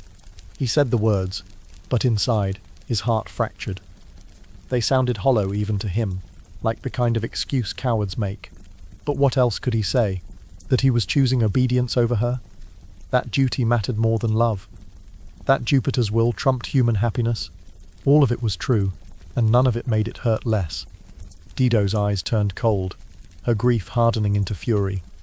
"Then go," she spat. "Go to your destiny. Go to your Italy. Build your city on broken promises. But know this, you have made an enemy today, not just of me, but of Carthage itself. My people will remember what you did, and one day we will have our revenge." And so he left. The sails rose once more, catching wind that seemed eager to carry the Trojans away from Carthage, from consequence, from the mess they were leaving behind. The ships pulled away from the harbour in the grey light of dawn, Aeneas standing at the prow, refusing to look back, knowing that if he did he might lose his resolve. Dido watched from the walls, her eyes dark, her hands shaking with rage and grief and something beyond both. She cursed him, she cursed his people, she cursed the future he was running toward. She called down divine vengeance, prayed that every god who could hear would make him suffer as he had made her suffer. And then, in the silence of her chamber, surrounded by gifts he had given her, by clothes that still smelled of him, by the bed they had shared, she built her own pyre. She had her servants stack wood in the courtyard, told them it was for a ritual to free herself from love's curse, to burn away the memory of him. They believed her, or pretended to. She climbed onto the pyre, took Aeneas's sword, the one he'd left behind in his haste to depart, and drove it into her own heart. Fire lit the night sky, flames reaching up like accusing fingers, smoke rising black against the stars, not unlike the fire that had consumed Troy, though on a smaller scale. But this time, it was not a city, it was a woman, a queen, a love story reduced to ashes. The Trojans saw the smoke on the horizon, a dark column visible even from miles out to sea, and some of them understood what it meant. But they did not turn back. Aeneas stood frozen, staring at that smoke, tears streaming down his face, but still he did not turn back. They sailed on, carrying with them another ghost, another grief, another scar that would never fully heal. And in that moment, two fates locked themselves in eternal opposition. Rome and Carthage. Not yet, not for centuries, but one day their rivalry would set the Mediterranean ablaze. The Punic Wars would be fought with a ferocity born from this ancient betrayal, this original wound. Hannibal would march elephants over mountains, driven partly by the memory of Dido's curse. Carthage would be destroyed so completely that salt would be sown in its ruins, and all of it traced back to this moment, a queen's love, a man's duty, and the fire of despair. Sleep now, traveller. Dream of Carthage's towers rising against the sun, of voices calling across its markets, of a queen's laughter echoing in its halls before it turned to screams. And remember that empires are not born from triumphs alone, but from heartbreaks, from sacrifices, from the ashes of what might have been. Remember that every foundation stone is laid on someone's grave, that every great city casts a shadow, and that love in the hands of the gods is just another weapon. At last, after storms and sorrows, the coast of Italy rose on the horizon. It was not grand, it was not gilded with promise. Just a strip of earth, trees bending in the sea wind, cliffs the colour of old bone. But to the Trojans, it was everything. This was the land they had been promised, whispered to them in dreams, written in blood and sacrifice. The ships moved slowly through the water, their oars cutting gentle rhythms into the waves. Men who had been sailors for so long they had forgotten the feeling of solid ground beneath their feet, now stared with wide eyes at the approaching shore. Some wept quietly, others stood in silence, their hands gripping the rails until their knuckles turned white. These were people who had lost everything, their city, their families, their very identity as Trojans, and now at the edge of this unknown land, they dared to hope again. It was a fragile hope, delicate as morning dew, but it was hope nonetheless. The coastline grew clearer as they approached. Rocky outcroppings jutted from the water like the bones of some ancient creature. Seabirds wheeled overhead, their cries sharp and strange. The air smelled different here, less salt, more earth, with hints of pine and wild herbs carried on the wind. It was not the scent of Troy, nor of any place they had sheltered during their long wandering. It was entirely new, entirely foreign, and yet it called to something deep within them, some ancestral memory they did not know they possessed. Aeneas, who had borne so much, was no longer with them. His ashes lay safe in an urn, but his voice, his counsel, his prayers had ended. Without him, Aeneas felt both lighter and heavier. Lighter because the old man's suffering had ceased. Heavier because the burden of leadership was now his alone. Fate had a way of taking away every shoulder he might lean on, until he stood upright, solitary, unyielding. He remembered his father's face in those final days, how the old warrior's features had softened with age and pain, how his once strong hands had trembled when he reached out to touch his son's face. Aeneas had been the keeper of their history, the living link to Troy's glory days. He had known the old kings, had walked the great walls before they fell, had carried within him the songs and stories that made them who they were. Now all of that lived only in memory, in the tales passed from mouth to ear, growing hazier with each retelling. Aeneas touched the pendant at his neck, a small bronze amulet his father had given him, depicting the household gods, the penates they had carried from burning Troy. The metal was warm against his skin, warmed by the sun and by his own body heat. It was one of the few physical connections he had left to what came before. Everything else was ash and memory, dreams and prophecy. The weight of his people's survival rested on his shoulders alone now, and there were days when he wondered if he possessed the strength to carry it. The men dragged their ships onto the sand. They kissed the ground, tasted the earth, as if to make sure it was real. Italy. Not yet Rome, not yet empire, just Italy. A wild land, strange and unwelcoming, but theirs by decree of the gods. The beach stretched before them, a crescent of pale sand dotted with driftwood and tangled seaweed. Beyond it the land rose gradually into hills covered with dark forests. It looked nothing like the plains of Troy, nothing like the sophisticated shores of Carthage. This was something older, more primal, a land that had known human habitation but had never been fully tamed. There was a wildness here, a sense that the gods still walked openly, that magic had not yet retreated into myth. Men fell to their knees and pressed their lips to the sand, some laughing, some crying, some doing both at once. They scooped up handfuls of earth and let it run through their fingers, marveling at its texture, its colour, its realness. After so long at sea, after so many false landings and forced departures, they could scarcely believe that this time might be different. This time the gods might actually let them stay. Children who had been born during the voyage took their first steps on stable ground, wobbling and uncertain, while their mothers steadied them with gentle hands. Old sailors with backs bent from decades of rowing stood straight for the first time in months, feeling their spines decompress, their muscles slowly remembering how to hold a body upright without compensating for the constant roll of waves. The simple act of standing still without swaying became a small miracle. Of course, fate being what it was, the locals did not welcome them with open arms and flower garlands. No, the first order of business was more war, because nothing says home sweet home like fighting your new neighbours. But that was a story for later. For now the Trojans stood on Italian soil, not knowing that their descendants would one day command the known world. There's a certain predictability to these grand destinies, isn't there? The gods send you to your promised land, and naturally someone else is already living there. Someone who rather likes their land and has no particular interest in sharing it with bedraggled refugees claiming divine mandate. The Trojans had survived the fall of history's greatest city, weathered storms sent by angry goddesses, resisted the temptation of Carthage's comforts, and now they would have to prove themselves worthy all over again, sword in hand, blood on the ground. Some promises require more sacrifice to claim than others. But for this moment, this brief window between arrival and conflict, there was peace. The Trojans allowed themselves to forget about what might come tomorrow, and simply existed in the present. They built fires on the beach, the smoke rising straight up in the still air. They unpacked what remained of their provisions, grain gone slightly stale from sea air, dried fish, wine that had survived the journey better than most of them had. It was not a feast, but it was a meal, and it was eaten on solid ground, and that made it taste like victory. Aeneas looked out over the landscape, the hills rolling into mist. He thought of Troy's fallen towers, of Carthage's smoke still curling into the heavens, of all the dead who had bought this moment with their lives. He thought of his son Aeneas, who tugged at his hand asking if this was home now, and he thought of prophecies that still lay unresolved, of curses about eating tables, of wars yet to be fought, of cities yet unnamed. The prophecies were riddles wrapped in shadows, warnings dressed as promises. Helenus, the Trojan seer now living in Greek lands, had given them directions wrapped in enigma. The harpy Seleno had screamed her curse from the cliff tops, her voice like tearing metal. They would not found their city until hunger forced them to eat their very tables. At the time it had seemed like a dark joke, an impossible condition. Now, standing on Italian soil, Aeneas wondered what form that prophecy would take. Would they truly be reduced to such desperate starvation?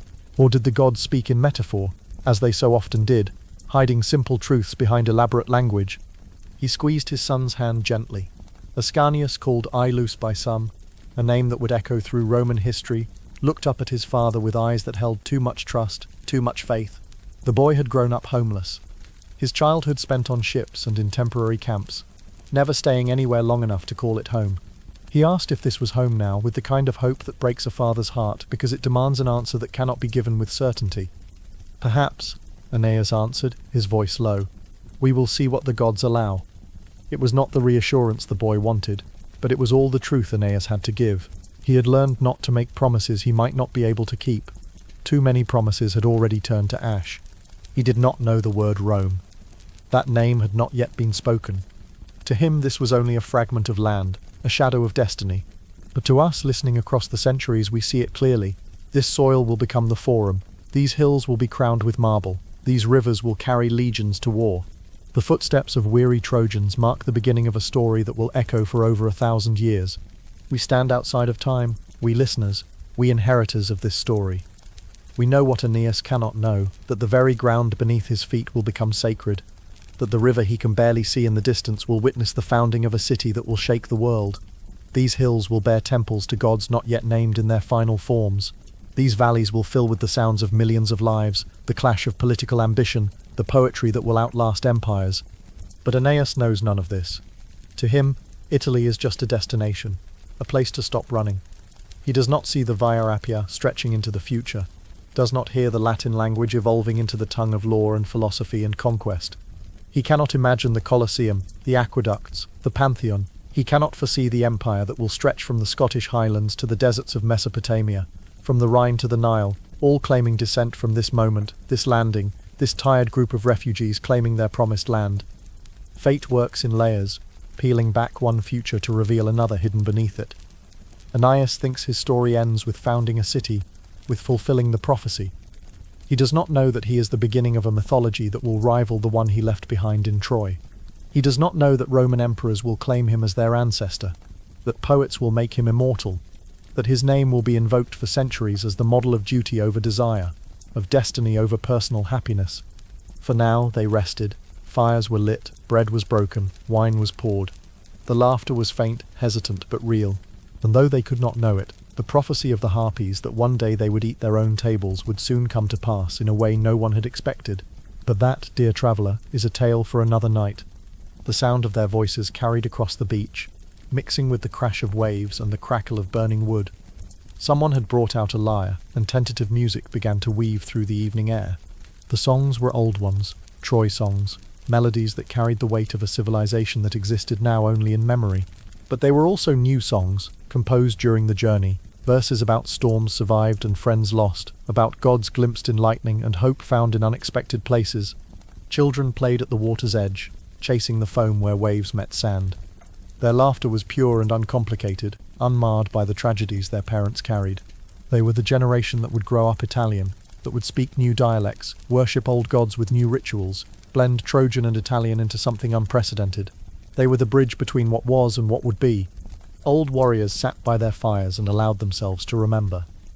They spoke of comrades who had not survived the journey, pouring libations into the sand for the dead. They spoke of Troy as it had been before the war, the morning markets, the festivals, the feeling of walking streets that your grandfather's grandfather had walked, secure in the knowledge that everything was stable, permanent, eternal. They had learned brutally that nothing is eternal except change, but here, tonight, they could honor what had been lost while turning their faces toward what might yet be built. because tonight we close with the image of weary men lying under foreign stars, their dreams heavy with loss and hope. Aeneas, the exile, now a founder. Aeneas, the child, heir to futures he cannot imagine. And somewhere far ahead, the faint, unborn shadow of Romulus and Remus, waiting to enter the story. The stars above Italy looked different than the stars above Troy had looked. Or perhaps it was simply that they were being seen by different eyes. Constellations that had guided them here now watched over their rest. Aeneas lay awake long after the others had succumbed to exhaustion, staring up at the vastness above. He thought about the path that had led him here, the night Troy fell, the weight of his father on his back, the ghost of his wife calling his name through burning streets. He thought about Didio, and the guilt was still fresh enough to ache. She had offered him everything: love, a kingdom, a chance to stop running, and he had left her to fulfill a destiny he barely understood, following orders from gods who remained frustratingly vague in their instructions. The cost of duty was measured in broken hearts and burned bridges, and he carried every single one.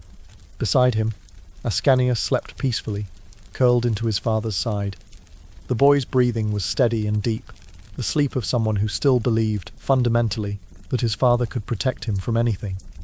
Aeneas gently brushed hair back from his son's forehead, a gesture so tender it contained all the love and fear and hope that he could not speak aloud. This boy was his legacy, but also his burden, the future that must be protected, the bloodline that must continue, the reason for every sacrifice. Centuries from now, historians would debate what really happened on these shores. They would analyze every decision, every battle, every alliance. They would create myths from memories and memories from myths until the truth became impossible to separate from the legend. But that did not matter. What mattered was the story itself, the narrative thread that connected Troy to Rome, the past to the future, the divine to the human. Sleep now. Rest in the knowledge that empires begin not with marble and triumph, but with ashes, tears, and tired footsteps on strange soil. Rome will come, but first there was Aeneas, and his long road to this shore. All great things begin small and uncertain. The oak starts as an acorn, the river starts as a spring trickling from stone, and Rome, eternal Rome, began with refugees on a beach, too tired to imagine the weight of history they carried in their veins. They slept beneath foreign stars, their weapons close at hand, their dreams troubled but persistent. They did not know they were mythical. They only knew they had survived another day, reached another shore, taken another step toward whatever fate had planned for them. The fire burned low, embers glowing orange in the darkness. Waves whispered secrets to the sand, and somewhere in the hills beyond, the future waited, patient, inevitable, already written in the stars that watched over sleeping Trojans. Tomorrow would bring new challenges, new conflicts, new tests of worthiness. But tonight, there was rest. Tonight, there was peace. Tonight, Italy had received her future founders, though she did not yet know their names. And so we leave them there, at the threshold between wandering and founding, between exile and destiny. Aeneas and his Trojans, dreamers of impossible cities, carriers of an extinguished flame that would soon burn brighter than ever in a new land. The story was far from over. In many ways it was only beginning. But for now, for this one quiet night, they had earned their rest. Good night, travellers. Good night, founders. Sleep well beneath your new sky. Rome is waiting, but she can wait until morning. And so, the long journey of Aeneas has carried us from the burning ruins of Troy to the quiet shores of Italy. This was the very beginning of Rome's story, and tonight we've shared the first steps on that path. This has been the very first episode of Roman History for Sleep, the beginning of a much longer series where we'll follow Rome's myths, legends, struggles and triumphs, all the way through centuries of history. If you found this story soothing and you'd like to hear the rest as it unfolds, you can take a moment to like this video and subscribe to the channel. It helps more than you know, and it makes sure you'll be here for the next chapter. For now, let the waves of the sea, the promise of a new land, and the gentle rhythm of history carry you into rest. Many more stories wait for us ahead, but for tonight, sleep well.